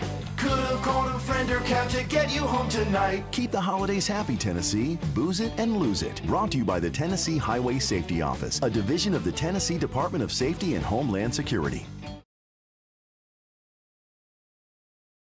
Big win for the Portland Lady Panthers as they come away with a nice victory against Donaldson Christian Academy, winning by a score of 46-37. Didn't start off that way, as Donaldson Christian Academy had the advantage, had the momentum, and they were the better team actually in the first 12 minutes of the game. They just couldn't make any threes, which kind of kept Portland into it. And then Gorchek Lute opened fire, driving down the lane, shooting threes. She had 4 threes for the night. She got hot, and that just turned everything around. And then DCA just didn't have enough firepower to get back into the game once Portland got that lead. And credit to the Lady Panthers. Once they got the lead, I mean, they kept it. And they did good against the pressure of DCA. And once DCA decided they needed to go full court, Lady Panthers done a good job of keeping that lead and coming away with a win. Yeah, I'm happy again. Like I said 5 minutes ago, after the White House Heritage game, I was back to 3 years ago where it was starting to not interest me anymore. It was that bad of a game. Because I don't like to watch bad basketball. And it was a win. It was a win, but it was just a terrible, terrible game. But tonight really, really looked good. I'm extremely impressed with them. I'm glad they bought into Coach Stein. Not that they haven't, but it's just something wasn't right. And, a lot of times, I can tell you, I don't know, 3 to 4 years ago, there was a group of baseball players up here, Hunter Richards and Mason Elliott and Chase Runyon and them. I coached them in the summer since they were little pups, like 14 or so, and they were ready to go. They were ready to make a run for state championship. Box was on the team, and they had a great summer, made a really good run in the tournament, in the state World Series tournament there. And they got kind of full of themselves their high school year as it going. They're number 1 ranked in the state. And I think really they kind of got lazy. They needed a good kick in the butt, and it just didn't work out for them. They got put out real quick in the district tournament, and that's kind of like this team. We got a lot of seniors, right? I mean, look at the people that are playing, Paul, Moot, Bradley. Those 3 mainstays was in our state tournament run last year. So you can kind of see where they think, oh, we're good, we don't have to work as hard kind of thing, right? So I think maybe that had a little bit to do with it. And I think Coach Stein is picking up a little bit, pushing them harder. And since they're older and he knows the younger girls, because I don't know for sure if he coaches McKelvey in the summer, but I know he's around her a lot coaching. I don't know if he runs the team or is part of the team or what the relationship is there. But I know he watches her play and's got some kind of deal going there. So she's young, and your players that can take the getting on to. So I got a feeling he already knows McKelvey can handle it, and obviously Mays is handling it well. So he's pushing it out and pushing the girls harder, and they responded really well tonight. It was a really good win for them. They looked really good. I'm happy. Talking about McKelvey, the story on there is last year we had heard she's been around Coach Stein for years. I mean, in the youth basketball league, I think he had a lot to do with her. He's coached her. She wouldn't have any other coach from one of the right, other and I think Summer Circuit did do it too, I guess. Right, and just the he got upset with her. We'll just say it. Being to help the story along, got upset with her. What did she do? She went the next time she came out of the game, sat next to him, grabbed the clipboard, and from what it looked like from here, she was saying, Coach, this is what I'm saying. What are you trying to tell me? Right. He took the pen, did some writing on there. She said, okay. And all was good. Yeah, so I think she kind of wants that. Right, and that's the good thing is because she's young. Yeah, most of your young tell me if pups I'm can't messing take up, that and kind then of I'll stuff. fix it. Right. And what do you do with that? If you kind of get fussed on there, do you just crawl up into a shell, or do you say, okay, I'll fix it, and it won't happen again? She said she's going to fix it. I'm going to fix it. And I can tell Mays when he gets on to her a little bit, she takes it well. And that, I'll tell you what, that talks a lot about parenting. I'm sorry, but it is. That kind of stuff, it's learned behavior. A kid doesn't just come out be born and knows all this stuff. The way their parents present it to them, like, look, suck it up. Your coach is supposed to yell at you when you don't do right. Let's work forward with it. I don't even know either one of those girls' parents. But I can tell you, I'd be shocked if they're not. I'd be shocked if their schoolwork isn't good. I would be shocked with a lot of stuff, because for the girls to take it, tells me that their parents have taught them learned behavior, and that's if you're going to play this game, it's hard. You're going to get yelled at from time to time. Suck it up and deal with it. And that tells me a lot. And those two are going to be the key. We already know when all's good, Moot, Paul, and Bradley, we know what they can do when they're playing their game. But those two young girls there, and I'm not taking back Story Russell because she's got to be in the mix too, but your pups are the ones that scare you. Can they handle the getting on to? And those two girls look like they can definitely do it. I'll give you some scoring real quick. McKelvey had 2, Paul had 10, Moot had 28, Bradley had 4, Mays had 2. We were 3 for 4 from the free throw line. Rebounds, Mays had 4, McKelvey had 4, Paul had 5, Moot 6, Bradley 5, Sharklet 2. Steals, McKelvey with 1, Paul with 2, Moot with 2, Bradley with 1. Block shots, we had Paul and Moot each with 1. Assists, Mays with 2, McKelvey 5, Paul 5. We're not going to go through turnovers. We had 19 total for the game. We probably ought to try to tweak that down just a little bit more. But overall, a really good game for your Portland Panthers. For the other team, we really don't care how they scored. And there's not a person listening to this game right now really cares. So I'm not even going to go through it. But I was happy with the girls' efforts. They just got to live by my motto, so what, now what? They got to get in the gym for their next practice and pretend like mentally they lost today and they got to get better. Not worry, not soak in winning the game. That improves the Lady Panthers record to 10-9. The next week start of district play, as Tuesday would get a new district member, but an old foe as Liberty Creek awaits the arrival of Lady Panthers at the big Taj Mahal in West Gallatin.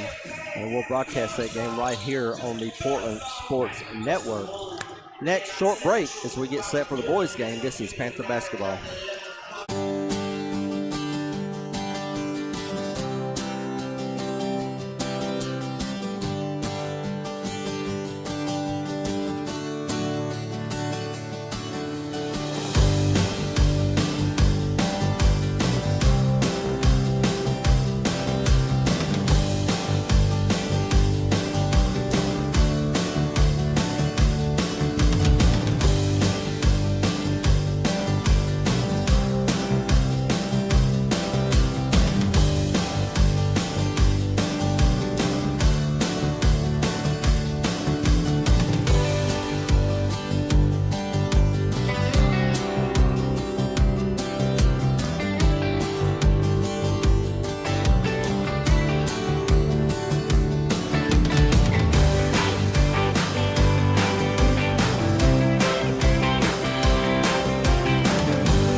Time to get ready for the boys game tonight. A Saturday evening get-together with the Wildcats of Donaldson Christian Academy. Coach Ferguson's team in the midst of a 5-game winning streak. A 1-point come-from-behind victory against number 9 White House Heritage on Tuesday. Then last night a 61-50 win against number 8 Joe Burns. John, a 12-4 is the best start for a Portland High School boys basketball team since 2002-2003. It's a lot to like about the way this team plays. Yeah, we've won 8 out of 9. The one game we lost, 19.2 seconds left in the game. We're down by 1. We've got the ball. Christian Calvert's called. He was actually knocked out of bounds, physically knocked out of bounds. They called him for stepping out of bounds. Gave the ball to Westmoreland. You know, we stirred it. We had a chance to win the game with the 3. We had a chance to win the game with the layup. We missed them both. But I think the players reacted well to it. They're a good team. I told you from the get-go that I didn't buy the negative feed coming from preseason ratings that we were getting, and the kids have responded well. The big thing now is just not drinking the Kool-Aid because you got all these seniors. It's got to be the candy stripe warm-ups. I wished I had a pair of them. I'd be having them on right now. So they go up against DCA tonight, who's coming into tonight's game with a record of 5-9. They just come off a loss last night to Nashville Christian, and that brought their district record down to 1-4. But John, we've seen this too many times. You start looking at an opponent's record and you don't play your game, bad things will happen. Yeah, you can't never look at a team's record. You don't know who they play. You know, they're obviously mostly play private schools, being this time of year 0-4. You know, I don't know. To be honest with you, I know they're the lower classification, I guess. But since I don't know who they played, I can't tell you how good they are or not good. There are always some really good private school teams out there. So you got to take them like they're undefeated and be ready to go, because they're going to have a little bit of talent, there's no doubt. So we're going to take another short break. When we come back, starting lineups and tip-off, as you're listening to Panther Basketball.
Graphic Obsessions on Main is in a larger space and has more to choose from than ever. Tons of Panther designs we can print in minutes.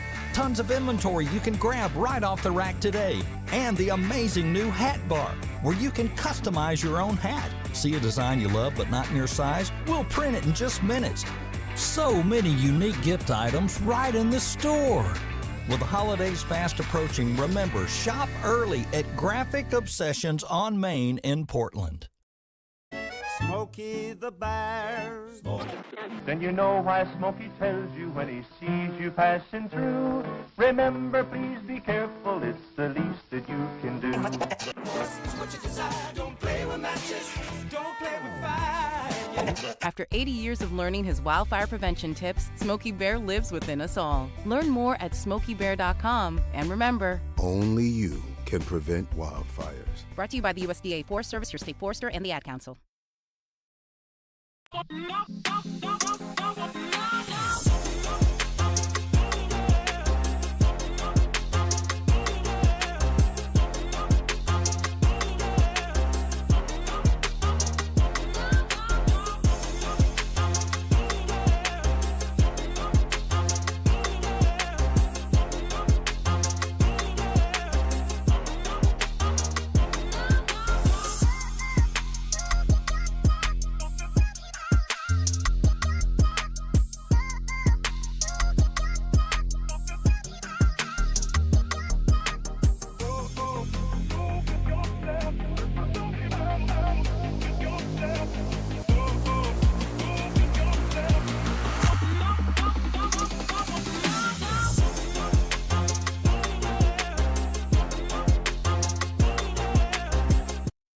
Nobody had to tell your grandparents not to drive while using their typewriters.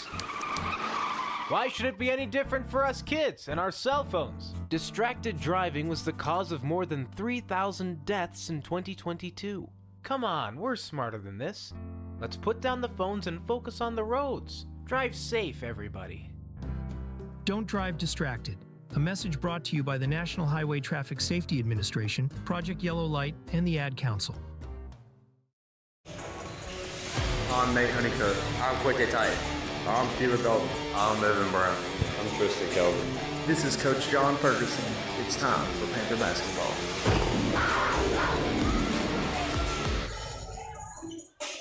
Welcome, Portland Panther sports fans. We're here at Portland High School, Corey Brewer Court. Second game tonight.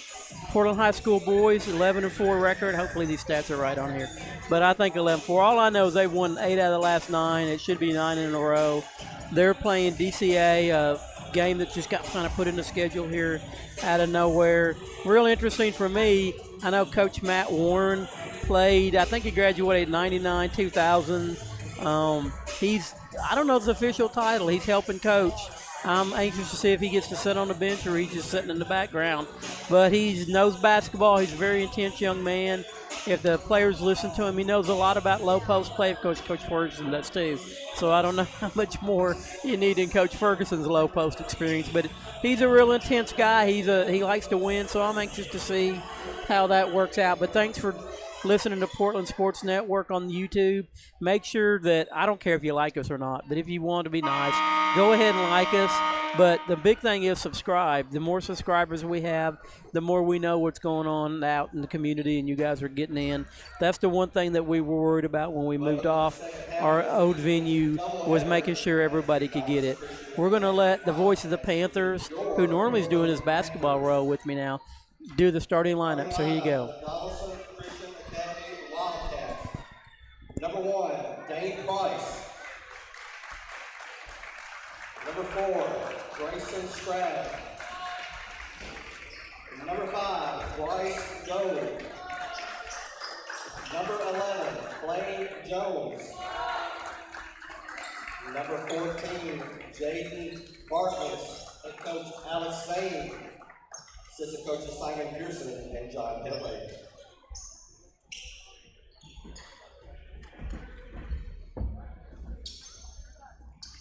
Is an introduction really necessary for someone we all know so well?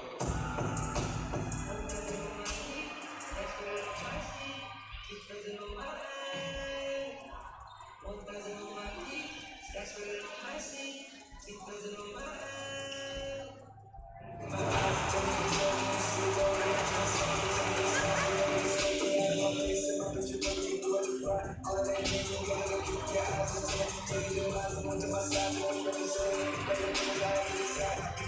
And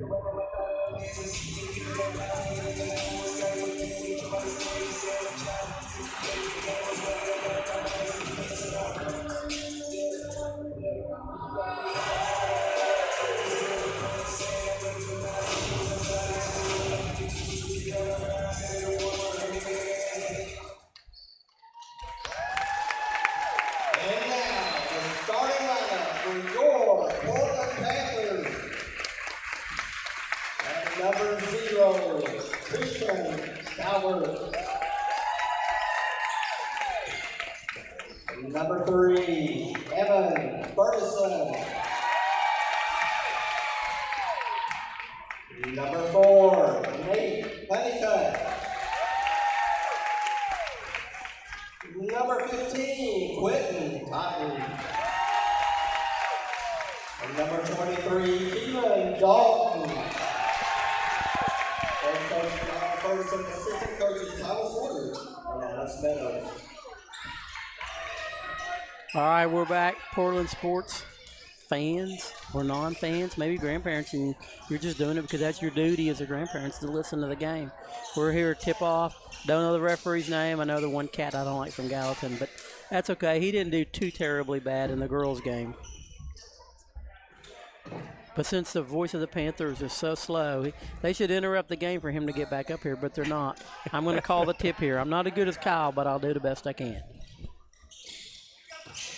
Tip controlled by, let's re-tip it. Ooh. We'll take it. They say it was controlled by us. I honestly think they probably should have re-tipped it because it didn't look like anybody had possession of it. Honeycutt takes it out to Calvert. Calvert's picked up about half court. Over Totten. Totten looks to pass down low. They look like they're running a zone here.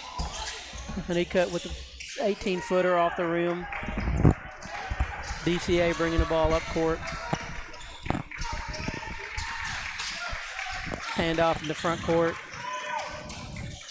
Honeycutt with the tip out. Keelan grabs it. Keelan's going to go all the way in and one. Keelan with a nice play, getting 2 points there for the Panthers. And he got a foul early. It's a great job by Honeycutt slapping that ball away and Keelan picking it up and scoring with it. Now I'm going to turn it over to the voice of the Panthers, Mr. Kyle Eden. Thank you, John Thayer, for helping in there. A nice start for the Panthers. Pressure defense leads to a turnover. Dalton misses the and one free throw, but an offensive rebound gets it back to Totten for an uncontested three, in and out. Rebound Jones of DCA.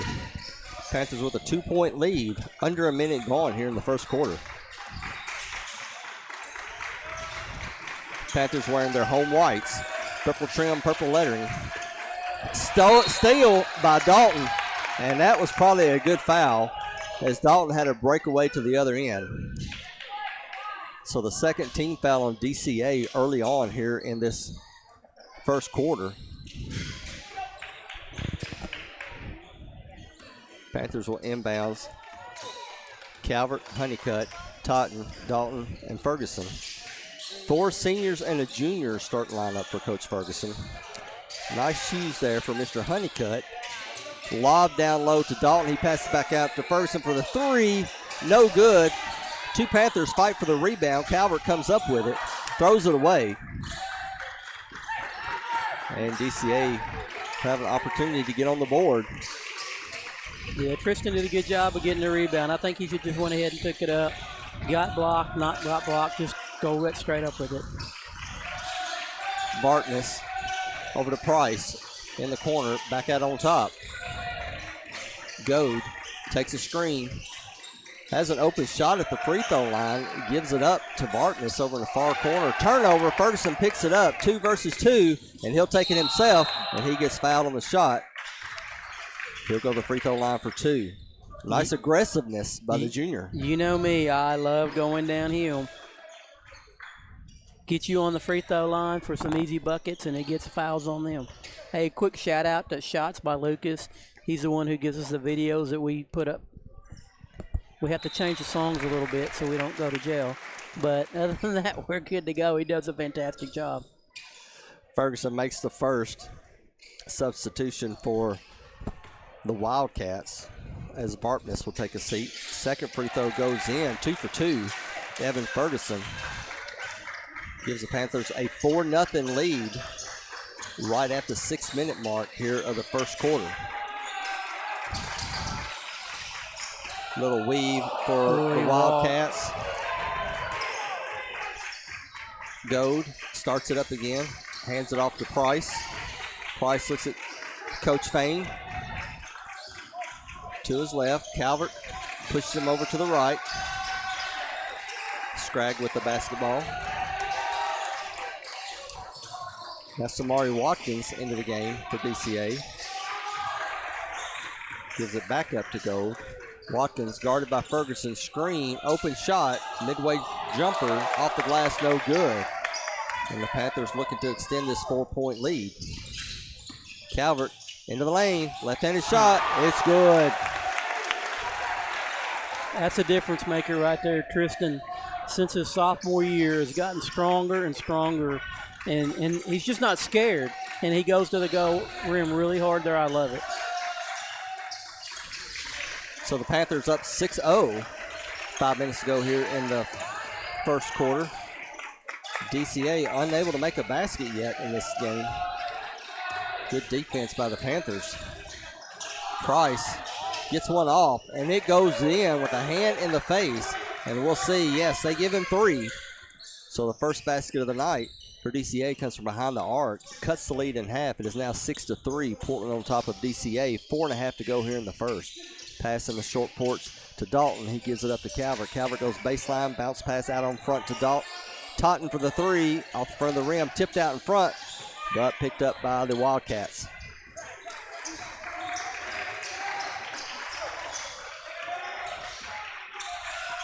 Three on the way, no good. And the Panthers with the basketball going left to right here in this first half. Totten, baseline, tries to get a little no-look bounce pass to Dalton. He turns around, misses the shot. A lot of contact there underneath. Thrown up ahead, 3 by DCA, doesn't go in. And the Panthers once again with the rebound and a 3-point lead.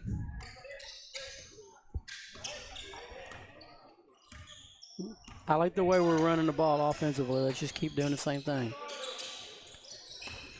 Totten takes the screen from Honeycutt. Honeycutt rolls, but it's not there. Then he comes back out to the short board, takes the pass, turns around. 15-footer is good for Nate Honeycutt, his first basket of the night. I like those shots. They're high percentage buckets. He just rode to the basket, floated out, turned around, took the shot. 8-3, Panthers lead with 3:11 to go. Panthers in that vaunted man-to-man defense. Scragg over to Jones, back to Scragg. Trying to go up against Totten, goes down the lane and gets fouled. He'll go to the line for 2. And I think they'll give that to number 4 as Honeycutt will get his first foul of the night. That's the first team foul here, just under 3 minutes to go in the first quarter. DCA has 3 team fouls already. Got a little bit of a student body here this afternoon on a Saturday. Yeah, it's like, what were they going to do anyway? I mean, I'm just, it's like, get to the game. Get here, have fun, cheer your teammates, your students section on. Your student body players, whatever I'm saying. Scragg goes 2 for 2 from the free throw line. It is now an 8-5 game. Panthers with that 3-point lead. Totten bounce pass to Dalton, baseline. He goes up and under, misses it. Yeah, pretty Picked much up he by had DCA. to get fouled there. I'm sorry. Quentin Totten, what a shot Quentin Totten had against White House Heritage earlier this week. Give the Panthers the lead. Spin move in the lane by Watkins is no good. Blocked from behind by Honeycutt. No, they'll say he fouled. 2 quick ones on senior Honeycutt.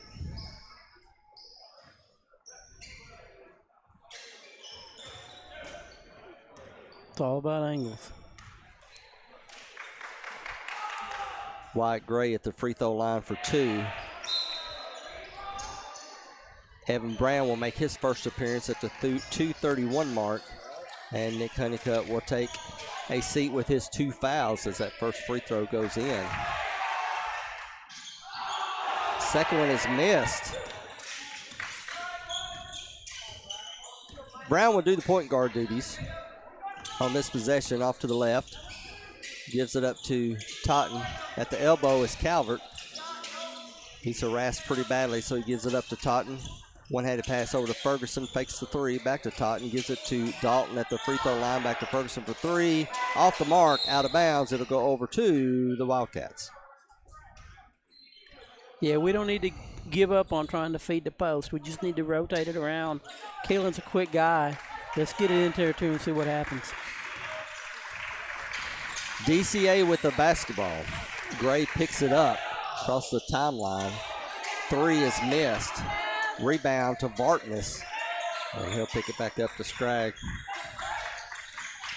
Scragg goes up against 2 Panther defenders, dishes it off for the 3. Top of the rim says no good, but they may call a foul.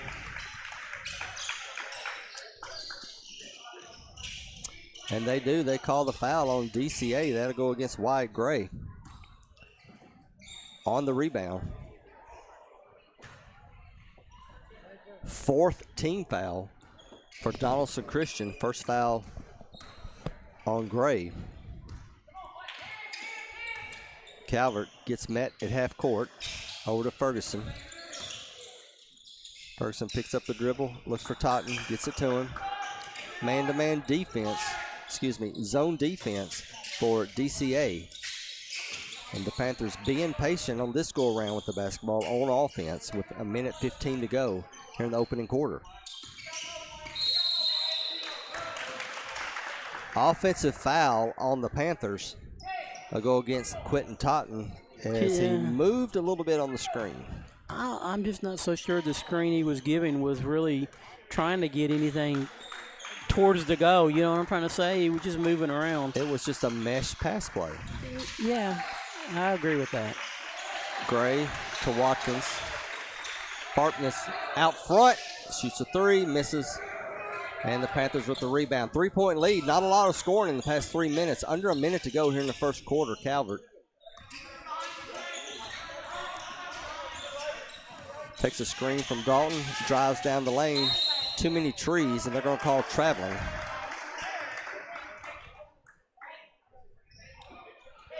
So they get over to DCA with 41 seconds to go.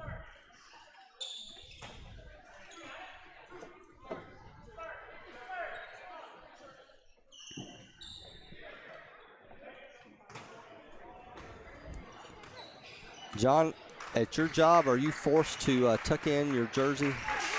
Well, I work at home, so I can wear Steal underwear by all day Dalton. long if I want to. One man to beat. Goes for the 2-handed slam. Big jam and momentum changer for the Panthers. Baseline DCA. Bounce pass out front. Gray in the lane. Shot is up. Shot is good. Quick ball movement by DCA on that possession.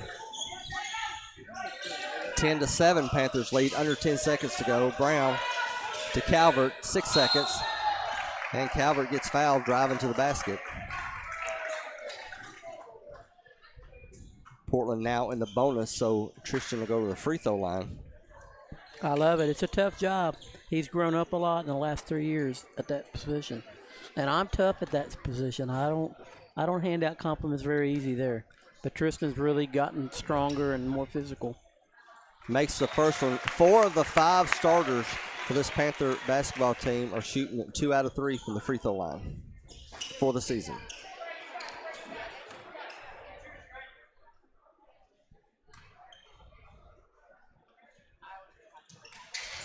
And he misses the second one, but chases down the offensive rebound. 2 seconds to go. Totten for 3, in and out.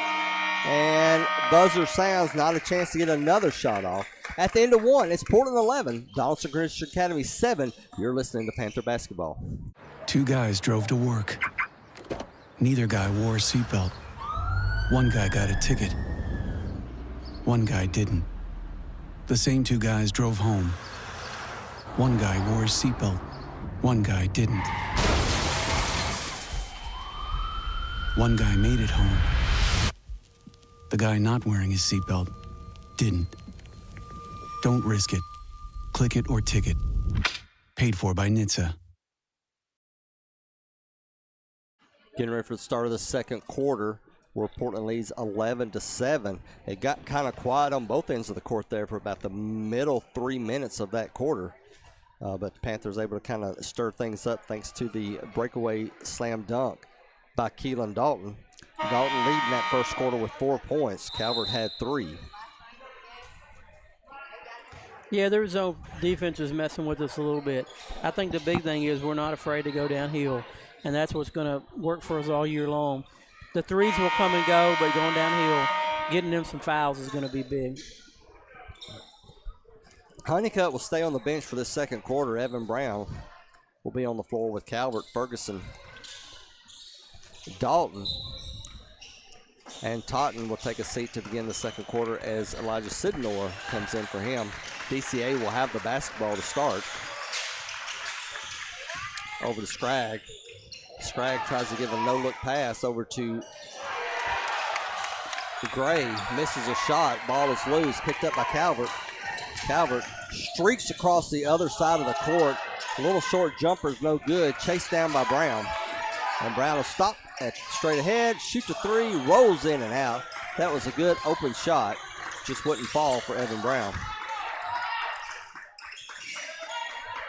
Keelan got the block on the other end. Really good job saving the ball. Watkins takes the screen. They'll call a reach in on Ferguson.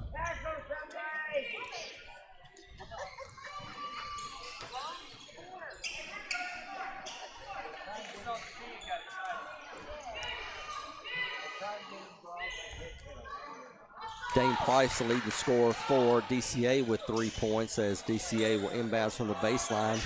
Quick three on the way. Off the mark. Brown will take it into the front court. Weaves his way around, backs it back up. Dalton's going to take a three straight away.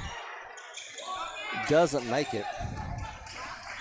Keelan Dalton was shooting 50% from the free throw line from behind the arc before that shot.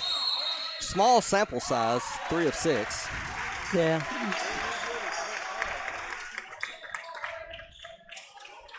Foul is called on the floor against DCA. And that'll go against Wyatt Gray. That's his second of the night. As Ferguson will come in for Ferguson as Eli comes in for Evan. Yeah, he had a monster dunk in the JV game at White House Heritage. Ferguson to Sidnor. Gives it back to Ferguson. Calvert on the restart. Panthers up by 4 with 6.5 to go here in the second quarter. Sidnor bounce pass at the elbow to Brown. Turns around and takes a shot. Doesn't go in. Ball is going everywhere but in the basket for Evan Brown. I was pretty much doing that for both teams, period. And DCA trying to cut into this 4-point Panther lead. Up and under shot is no good. Tipped out in front. Who will get it first? And it'll be DCA. But they throw it into the backcourt. Dove on the ground is Dalton.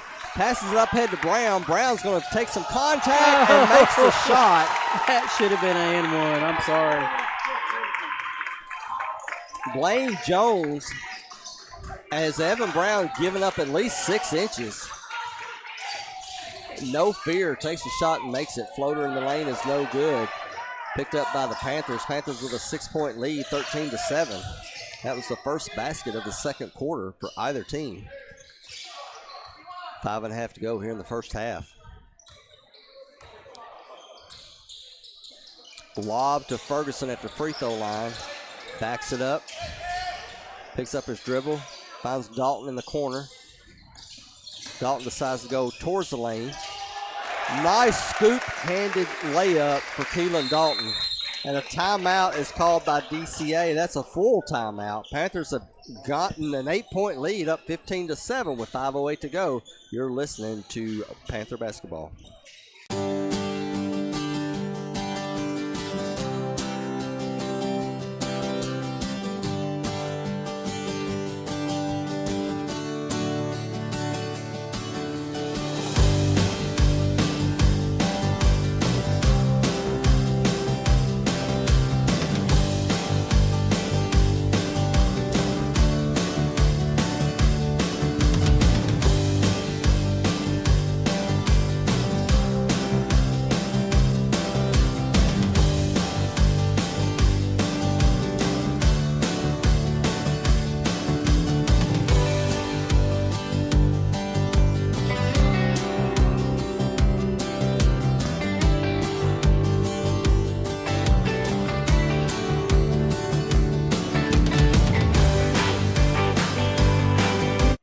5:08 remaining in the second quarter.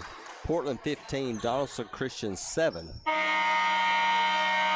Dalton with 6 points leading the way for the Panthers tonight. Wildcats with the basketball. Wearing their gray uniforms. We'll say black or blue numbering with orangish tint trim. Bounce pass to the elbow to Jones. Jones turning around. Tries to feed Carver, cutting to the basket. He can't handle the basketball. Tries to save it. Goes right into the arms of the Panthers. And Totten back into the game for Coach Ferguson. They give it off to Brown. Their color is supposed to be royal and gold, but I don't know. Ferguson takes the three off the mark. The rebound to Dalton, baseline, shot is up, and that was all power, although it didn't go in. Reached out in front by Brown, so Panthers keep possession. Another opportunity to score a basket, trying to make it a double-digit lead. Brown out front, loses the basketball as Watkins simply took it away from him and throws up ahead. Panthers weren't ready. Bartness with the layup. 15-9 now your score. Panthers lead with under 4 minutes to go in the first half. Totten baseline, stops short, flips over to the far corner. Ferguson for three, in and out. And DCA with the basketball. Was that the same last name of the freshman they had? Bartness? They're related. But he's not an 8th grader. He's a sophomore. Yeah, we'll take it. Jones turns around to shoot a three. Doesn't go in. Totten takes the rebound, keeps the rebound, moves it forward, hands it off to Ferguson, gets it right back. Totten, guarded by Vartness, gives it to Dalton. Dalton tries for the spin move and gets fouled down low. That's one way to stop a spinning top. Yeah, but Keelan's just having so much fun. It's not that he's never had fun, but, you know, sometimes when you're competing, you're more the warrior mentality than anything. But he's competing harder than ever, but he's just having fun doing it. Substitution for the Panthers. Eli Ferguson and Sidnor out. In comes Evan Ferguson and Calvert. Totten gets the inbounds, gives it up to Dalton. Dalton goes back into the lane, gets double teamed, gives it off to Brown. He's going to take a three from the near side. That one won't go in, but he gets his own rebound, fakes the baseline, tries to go up and under, misses a shot. And the outlet pass is tipped away by Dalton, and he'll stay with DCA. Yeah, Evan, you're going to get some showtime every now and then. That's his style of ball. But he plays a lot of good garbage defense and rebounds and stuff like that, so you got to let him have a little bit of fun. 2:45 left in the first half. Panthers up by 6. 15-9 is your score. Scragg stops short in the paint. Pass is tipped out by Ferguson. It'll stay with the Wildcats. If they had a Harlem Globetrotter high school team, Evan would be perfect for that, because he can do a lot of whoopsie-doos and all that stuff. Scragg to the right-hand side, makes the mid-range. And since the timeout by Coach Alex Fain, DCA has went on a 4-0 run. 2:13 to go. It's now just a 4-point lead for the Panthers. Lob over to Ferguson, and he makes the layup. What a pass by Quentin Totten. Yeah, he did a great job of reading. Ferguson's telling him, I'm here, and you got to see him, man. 4 points on the night for Evan Ferguson. Scraggs decides to go to the left-hand side this time, and Ferguson will foul him on the way up.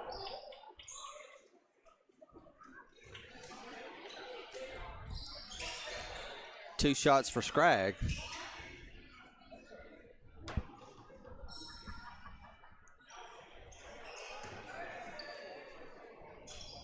That's the second foul on Ferguson. 2 team fouls in this quarter for the Panthers. And the first free throw is good. Samari Watkins will come in for Weston Carver from DCA.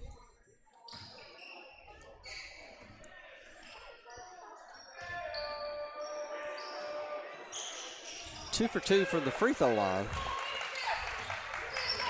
It's Grayson Scraggs. 17-13 is your score.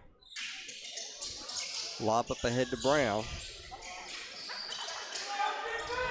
Back over to Calvert. Calvert surveying the defense. Backs it up.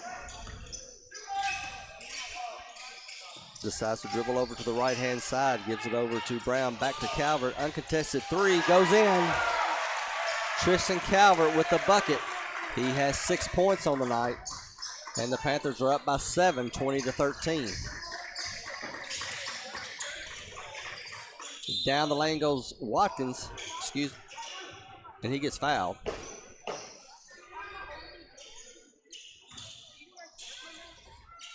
Yeah, we just got to keep our shoulders square. It's tough, I know, but got to work on it. That's the first foul on Calvert. 3 team fouls with 1:14 to go here in the first half. The free throw rolls in.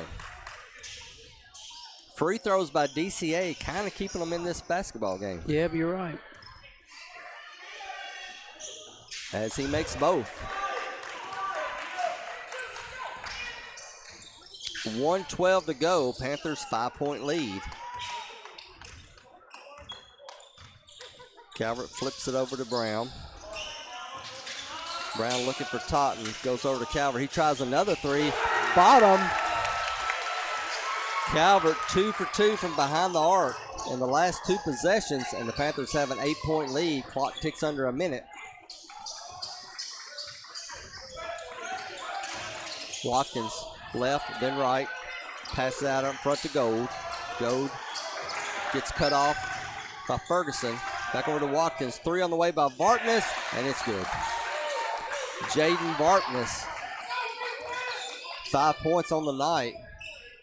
Gets it back to a 5-point lead for Portland. 23 seconds to go. Brown pointing away. Lob to Totten. A little bit too high. Knocked out of bounds by DCA. It'll stay with the Panthers. Panthers will inbounds underneath their own basket.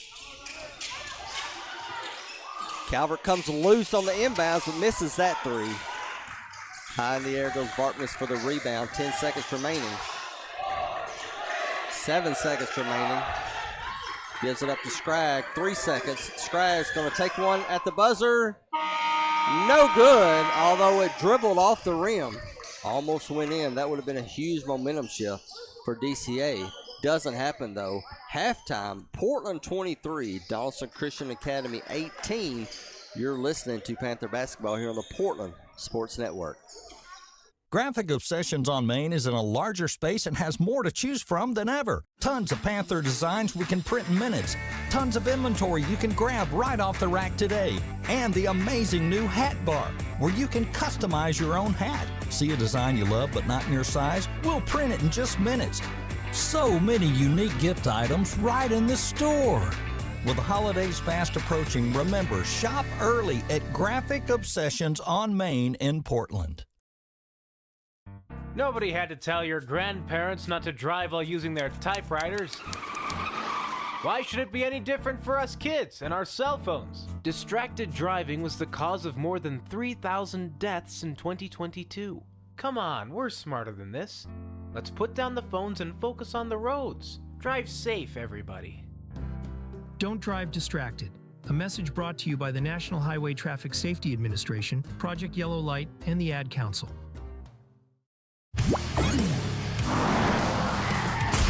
Game world or real world, seatbelts save lives.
the Bears. Then you know why Smokey tells you when he sees you passing through.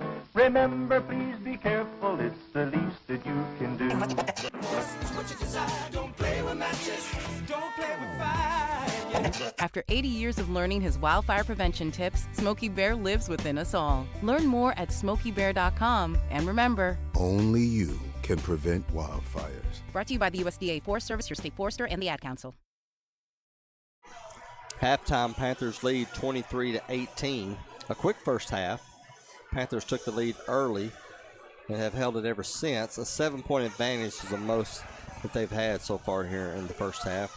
DCA, a well-coached team, not a lot of turnovers, and as usual, Coach, defense, rebounding, maybe even free throws could be the keys to winning this basketball game. Yeah, it definitely will. What I like about us is we'll take some threes, and if we hit them, we'll take them again. But we don't live and die with it. I think a lot of times last year, especially in the fourth quarter, if team made a run on us, we'd just freak out and think we had to shoot threes to get back in it. And, you know, every kid on our team that plays can put the ball on the floor and go downhill hard. Every one of them. And make point-blank shots or 3-foot, 4-foot jump shots. So that's really good that we can do that because it's going to win you a lot of ball games because your threes aren't always going to fall, even at home. Let me give you a rundown on scoring. Tristan Calvert has got 9, Evan Ferguson 4, Nate Honeycutt 2, Keelan Dalton 6, Evan Brown 2. We're 3 for 5 from the free throw line. Donaldson Christian, Dane Price 3, Skaggs 6. Is it Varpis? Is that how you say it? Varpness. You're so smart. 5, Watkins 2, Gray 2. You weren't listening to the starting lineups, were you? No, I wasn't. I was worried about coming on and making sure we had that right.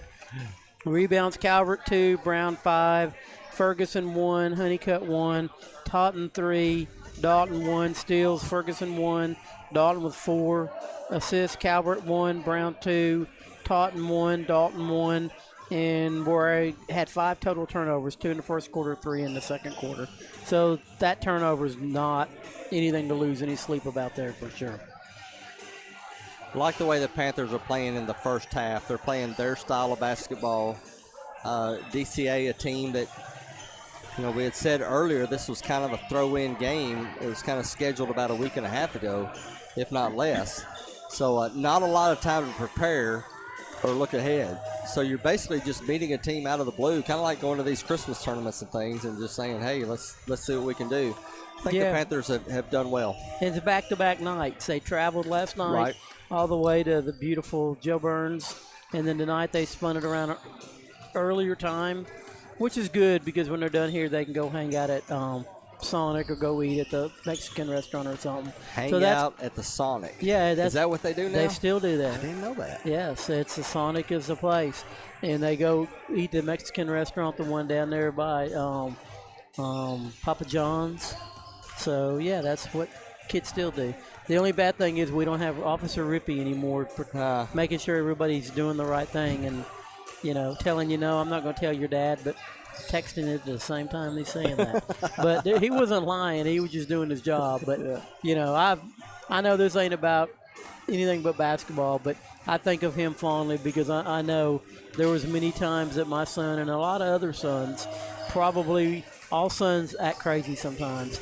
But I always knew I went to bed at night knowing that Officer Rip cared about them and respected them and thought a lot of their parents. And he was, like I said, he was a true hero here when my son was going to high school. And I know a lot of people, I bring up him a lot to a lot of kids that grew up in those generations time to time. And every one of them knows him, respects him, had a moment with him or two. And, you know, they just don't make people like that much anymore.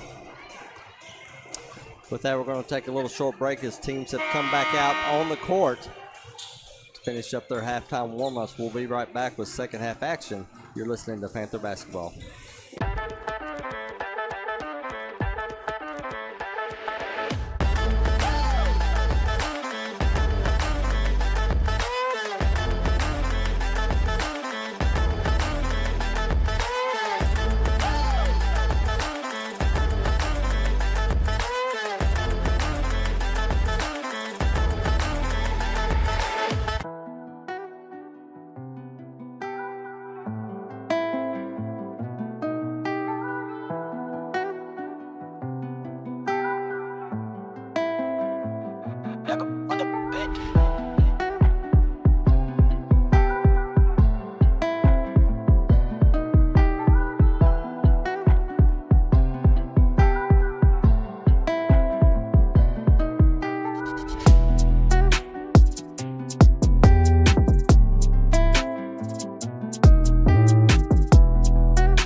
Getting ready for second half action here between Portland and Donaldson Christian Academy. John, you were talking about an early start to this basketball game. I think the Portland High School wrestling squad started off about 8 o'clock this morning over at Sycamore. Better them than me. Yeah. If you had to go through sports that you would have to start at 8 o'clock in the morning, wrestling would not be at the top of the list. Yeah. I'm not sure what would be, but it wouldn't be that one. Maybe chess or something. A little update. NFC wildcard game, the Rams and the Panthers, 17-17 in the third quarter, 5:11 left in that game. Panthers will start on offense, and they'll now be going from right to left. Honeycutt, Totten, Calvert, Dalton, and Ferguson as Dalton gets the pass down low. No looks over to Totten on the other side, and it's good. Yeah, Totten played that like a big guy down there. He wasn't intimidated at all. Totten with his first bucket of the night, and they're going to call traveling on DCA on the dribble handoff.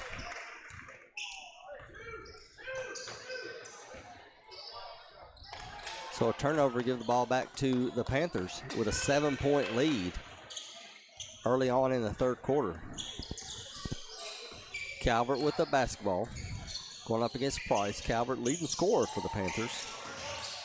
Calvert goes down the lane, starts at the right-hand side, finishes on the left-hand side. Nice layup for Tristan Calvert in double digits for the night.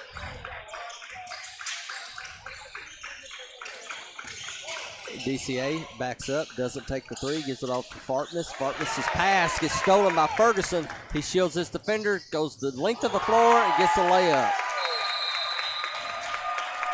Timeout quickly called by DCA, and we'll keep it here. And John, they talk about in football, but it's just the same in basketball. In football, they talk about the last 2 minutes of the first half and the first 2 minutes of the second half. You want to come out strong, maybe score at the end of the first half, but then you want to start out strong in the third quarter. And that's what the Panthers have done here. They had a little run at the end of the first half, and now they started here with 2 quick buckets here in the second half. And that's where you want to be. It's always good to come out of the half with a little bit of a run.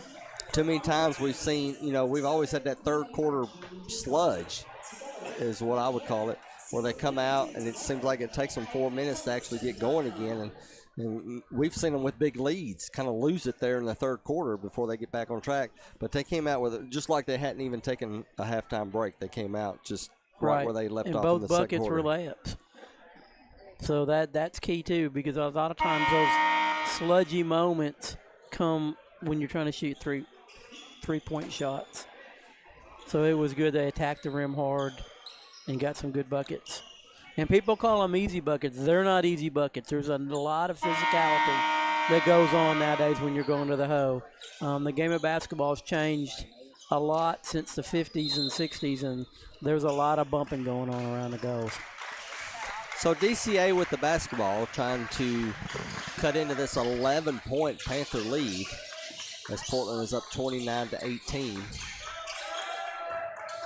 Jones gives it off to Scragg. Scragg can't get around Totten, so he passes it down low to Jones. Jones turnaround hook shots, no good. Calvert with the rebound, pass up ahead to Ferguson. Ferguson stops at the three, swings around into the lane, takes a shot off the glass, no good. Offensive rebound, put back for Mr. Keelan Dalton. Yeah, Key did a great job getting in there, getting that rebound, not wasting any time with it and putting it back up. A 13-point lead for the Panthers. 31-18, Jones down low. Can't stop that one. He had position on the defender. Able to turn around and make that little short jumper. And that's another place Keelan's grown up there. I mean, sometimes a big man, he gets a good spin on you, he makes a good play and gets a bucket. It used to aggravate Key a little bit. I think he thought he was letting people down, but he doesn't get aggravated. Entry pass down low, and Dalton will get fouled on the shot.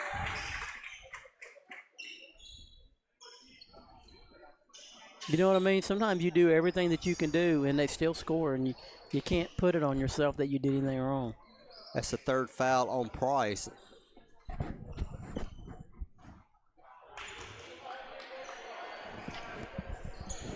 As Keelan misses the free throw, and there was a time when Keelan would have fouled. when he would lose position, he would foul the guy because he would try to get it back. Right. And he just accepted at that time. There's nothing you can do about it. Keelan You're 100% right there. Keelan goes 1 for 2 from the free throw line, a 12-point lead for the Panthers. 5:38 to go here in the third. Keelan with 9 points on the night. A quick three by Scragg. DCA doesn't go in. Honeycutt's turn to go the length of the floor, but he'll dish it off to Totten. Totten baseline.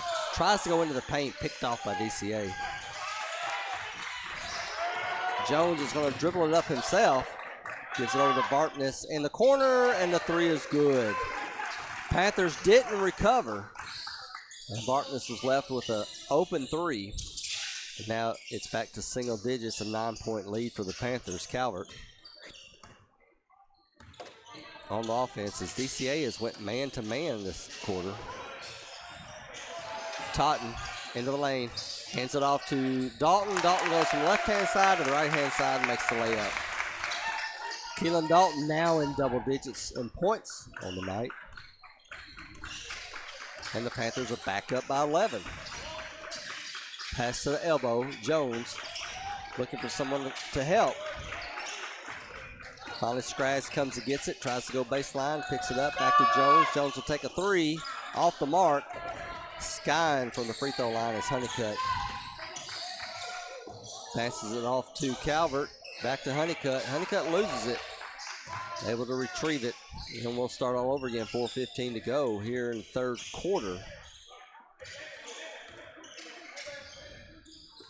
As Calvert gives it to Dalton. Right back to Calvert. And then Dalton swings down into the lane. Pass goes to him. Turnaround shot is good. Shout out to Gandy real quick.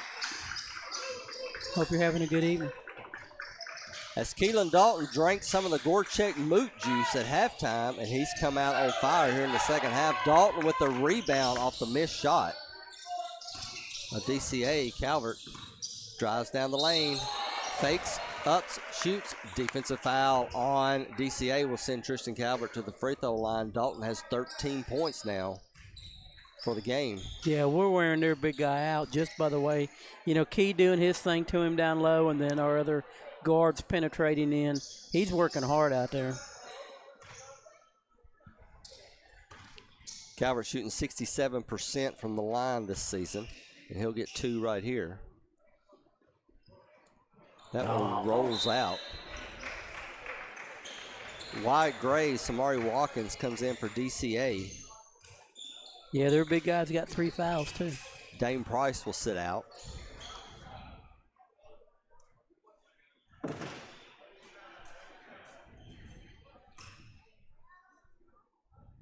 Calvert gets set. Makes that second one. A 14-point lead for Portland with 3:38 to go in the third. Down the lane goes Gray. Misses it. Honeycutt. Again, speed for the Panthers as they quickly get into the front court. Dalton at the top of the key. Fakes in the lane. Thought about the spin move, but goes baseline. And they're going to call a foul on DCA. Yeah, that kid ain't got no chance to cover Keelan. It's just, their only hope was the kid who's got 3 fouls that's taking a break right now. So that's the third foul on Gray. Calvert, he'll get called for traveling on that one, as the momentum of getting the pass sort of overtook him. DCA down by 14.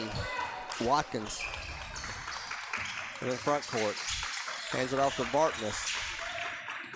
Bartness, 2 players back door, didn't do it, so Bartness will take the 3, and it went in with a hand in the face as Honeycutt was all on him. Bartness shot it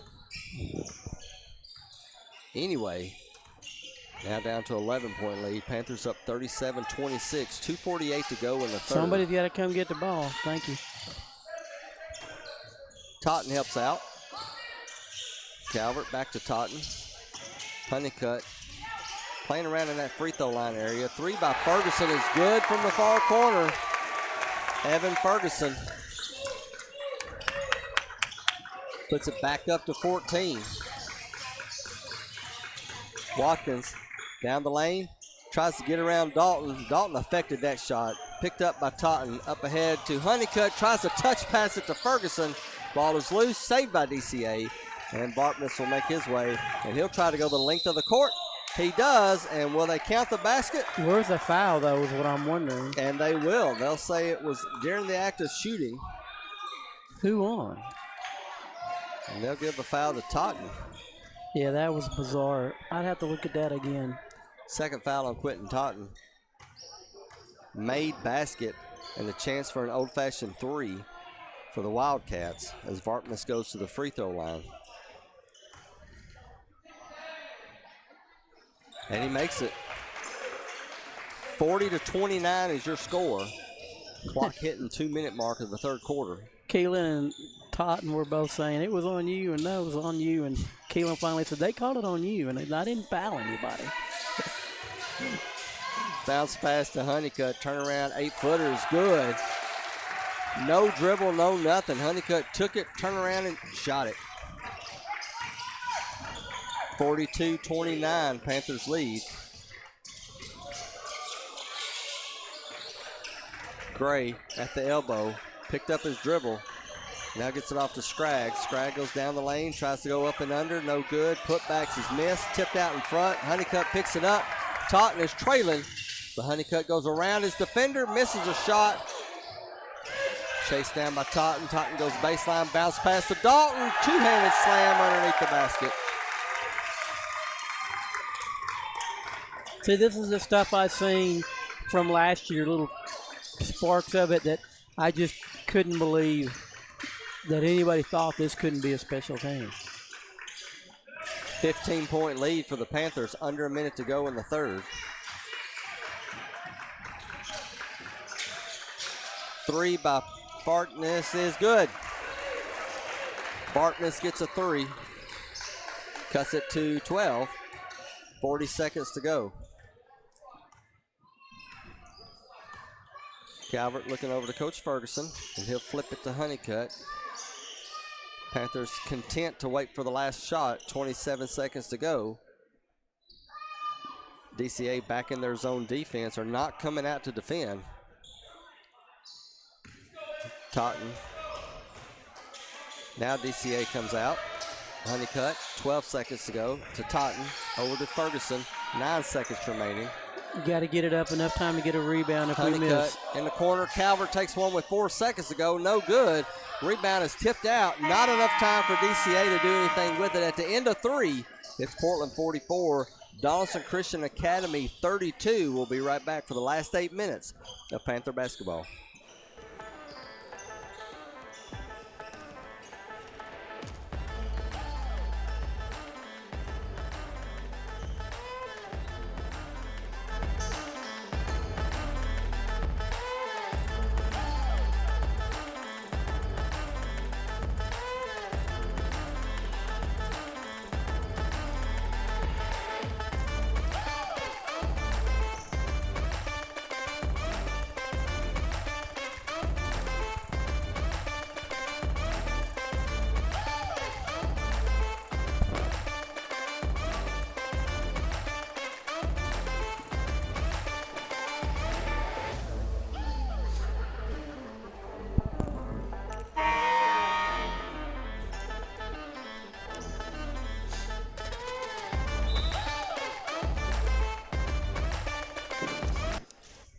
Middle school tournaments begin this week for Portland East and Portland West as those games start on Thursday. And I had their opponents, and I've lost it. One of them plays Hawkins, one of them plays Ellis. Yeah, that's not good either place, I don't think. So good luck to those two teams as they get ready for postseason action. Panthers on defense here in the final quarter. DCA shoots a three quickly, and that rolled in for Grayson Scraggs from the corner as he finally gets one to drop from that distance. The most important thing to me about a team like this is, and when I mean this, I mean Portland, is not worrying about who's scoring what. If you play a game and you get 0 points but you win and you've done everything else good, that should make you happy. 2 new players on the court for Coach Ferguson to start the fourth. Will Caudill, Evan Brown. as Will Cottle, a turnaround drop move on the low block gives him 2 points, along with Calvert, Ferguson, and Honeycutt. He looked really good there. Price takes a drive down the lane but misses the high lofting shot. Calvert comes back other direction, and he didn't stop from the rebound to the basket. And timeout is called by DCA as Coach Thames sees this one getting away from him. Panthers lead by 13 by a score of 48-45. You can watch many Portland High School sports games and matches live on the NFHS network. That's the National Federation of High Schools, John Thayer. The leader in streaming live and on-demand high school sports. For a small monthly subscription fee, you can watch PHS basketball, football, volleyball, and now wrestling. Go to NFHSnetwork.com for more details or download the NFHS Network mobile app. They even do JV games. Found that out today, didn't we? Yeah. We were trying to experiment with some hooking up, and the game was being broadcast. I went, wow. Portland Sports Network trying to merge there with NFHS as far as the streaming so that those that are watching the games can get an audio feed. We'll let you know how that works out. We could do an audio feed with our iPad if you guys were game. It just wouldn't be, I don't know, it would be just as professional because all they have is one camera thing going on. True. DCA for the 3. Doesn't go in. Calvert skies for the rebound.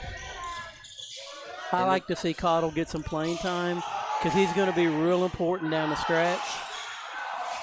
Spin move in the lane by Calvert is missed.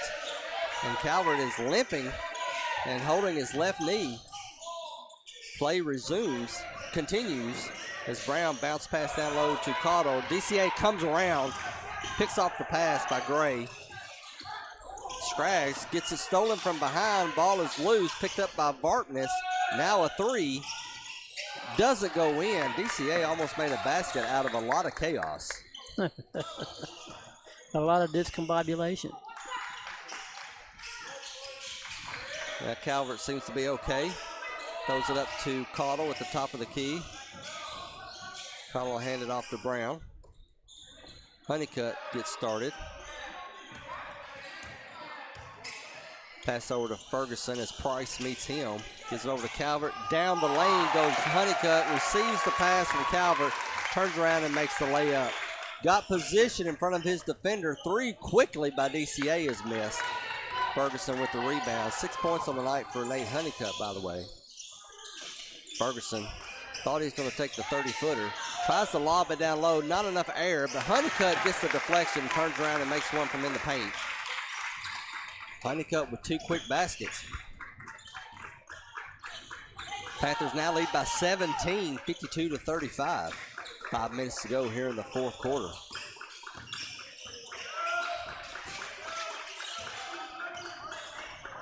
Watkins guarded by Calvert.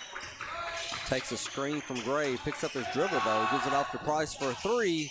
Off the mark, but an offensive rebound and a putback is missed for DCA. And Calvert will slow walk it up to the front court. Referee was looking at you, John. Did you see that? Yeah. He'd probably think, are you still alive? Honeycutt. I tried not to do that. Ferguson for a 3. Off the mark. Tries to save by Honeycutt is good as he bounces it off the knee of the DCA defender, and Vartness is a little shaken up on that one. Yeah, it was the knee that hurts. So he'll stay in the game, though, and the Panthers will inbound from underneath the basket. 4:22 to go, a 17-point lead, 52-35. Bounce pass to Calvert in the low block. Calvert spins around, gives it up to Dalton at the top of the key, who'll hand it right back to Calvert to come and chase it down. Calvert getting a double screen from Dalton and Honeycutt. But then he'll hand it off to Brown. Brown goes up to the free throw line, dishes it out to Totten. Totten bounce pass to the elbow, stolen away. Scraggs gets it, 2 versus 1. Scraggs will keep it, and he'll make the layup. Yeah, we just got a little careless there. Turnover, fast break, and score for DCA, 52-37. And I mentioned that sometimes our depth is so lacking that sometimes we get tired and get a little spams when we just don't do things right. They'll work through it. Double team on Totten. He passes his way out of it. Calvert now had 3 guys around him, loses the basketball. Price takes it all the way. Calvert was double teamed, then Price came from behind. Yeah, and nobody on Portland's team yelled. There's things called woof and stuff like that, letting you know that you're getting ready to get triple teamed. Catch and release 3 for Nate Honeycutt goes in. Honeycutt with some fourth quarter magic.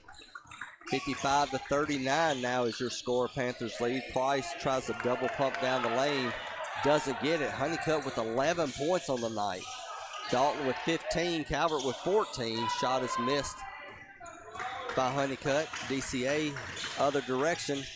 And they'll take, how many times, John? A baseball pass into the front court. Calvert has it. Lobs up to Dalton. Oh, he misses the alley-oop. Just off the mark. Bartness comes back, shoots a 3.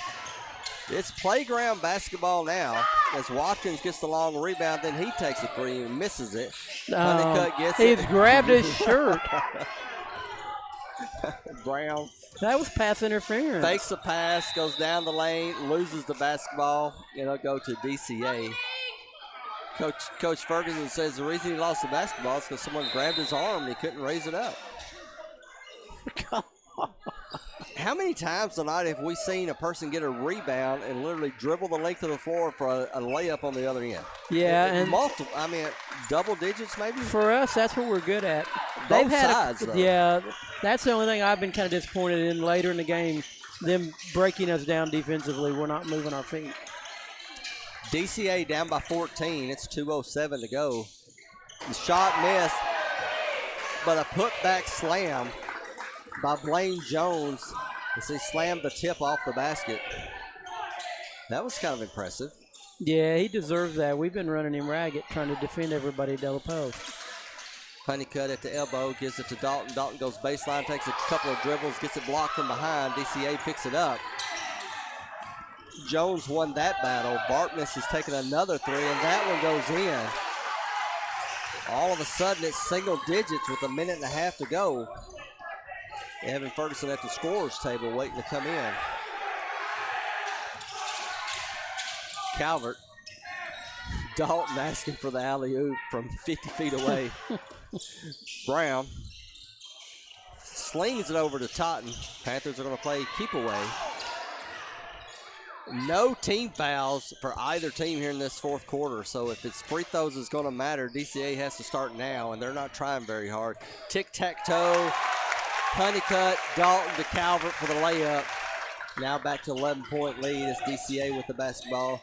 Watkins fakes the spin move, turns around, gives him to Bartness, and he almost makes another 3, but that one doesn't go in. Want to shout out to Bonnie Fusel for listening in to this afternoon's game.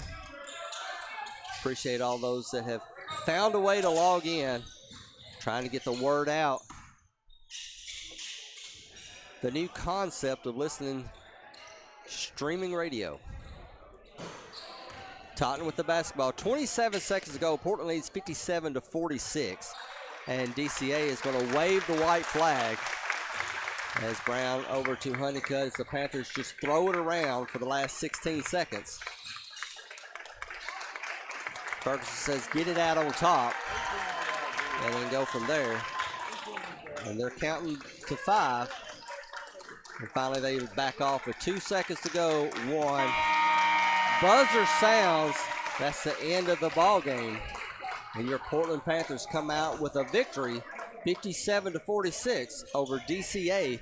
We'll be back with final thoughts and stats as you're listening to Panther Basketball on the Portland Sports Network. Smokey the Bear. Then you know why Smokey tells you when he sees you passing through. Remember, please be careful, it's the least that you can do. What you desire, don't play with matches, don't play with fire.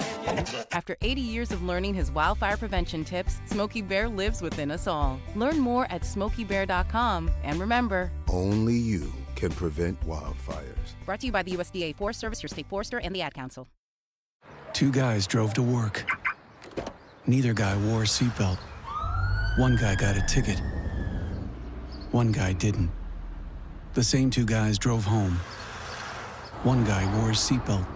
One guy didn't. One guy made it home. The guy not wearing his seatbelt didn't. Don't risk it. Click it or ticket. Paid for by NHTSA.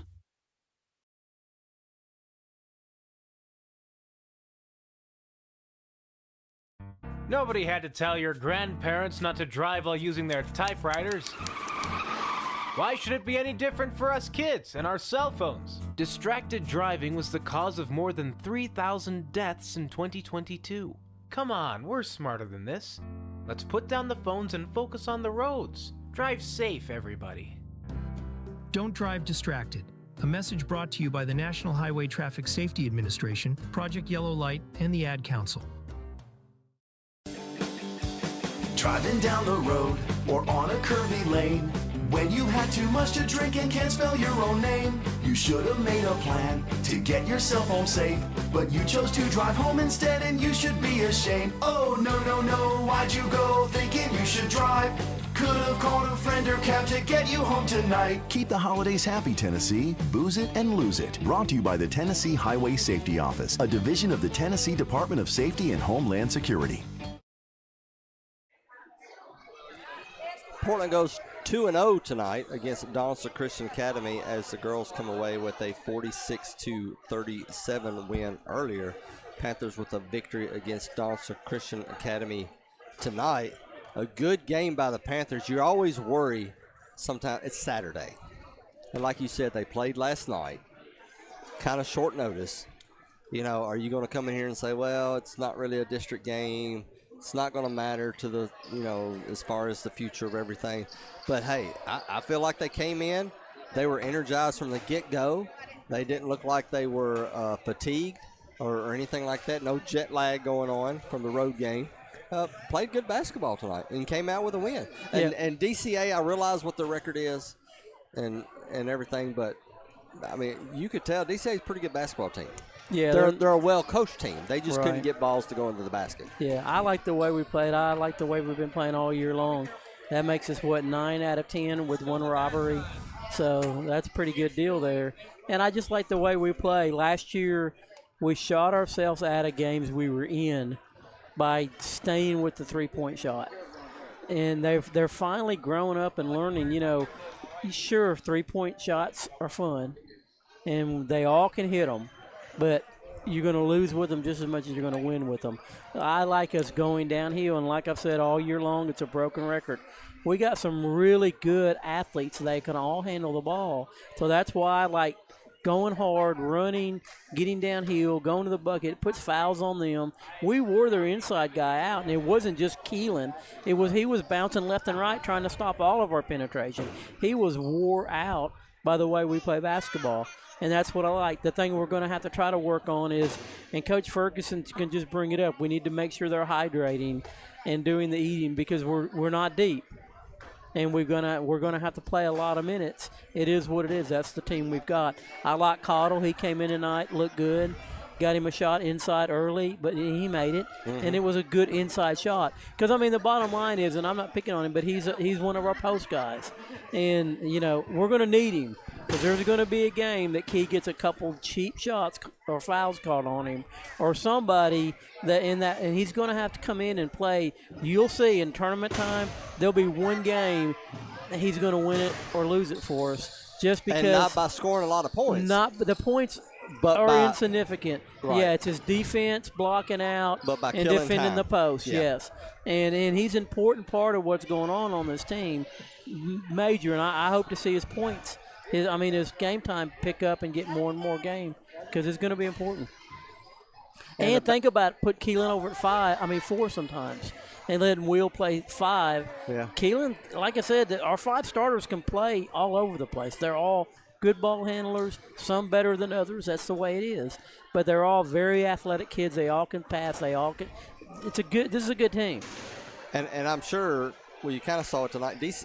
Opponents can't just say, hey, we're going to double team Keelan, and we're going to keep the ball out of his hands. We got too many. You got Calvert.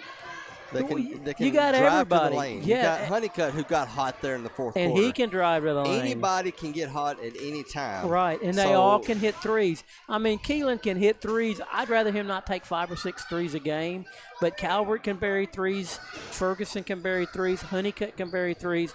Totten can bury threes. Evan Brown can hit threes.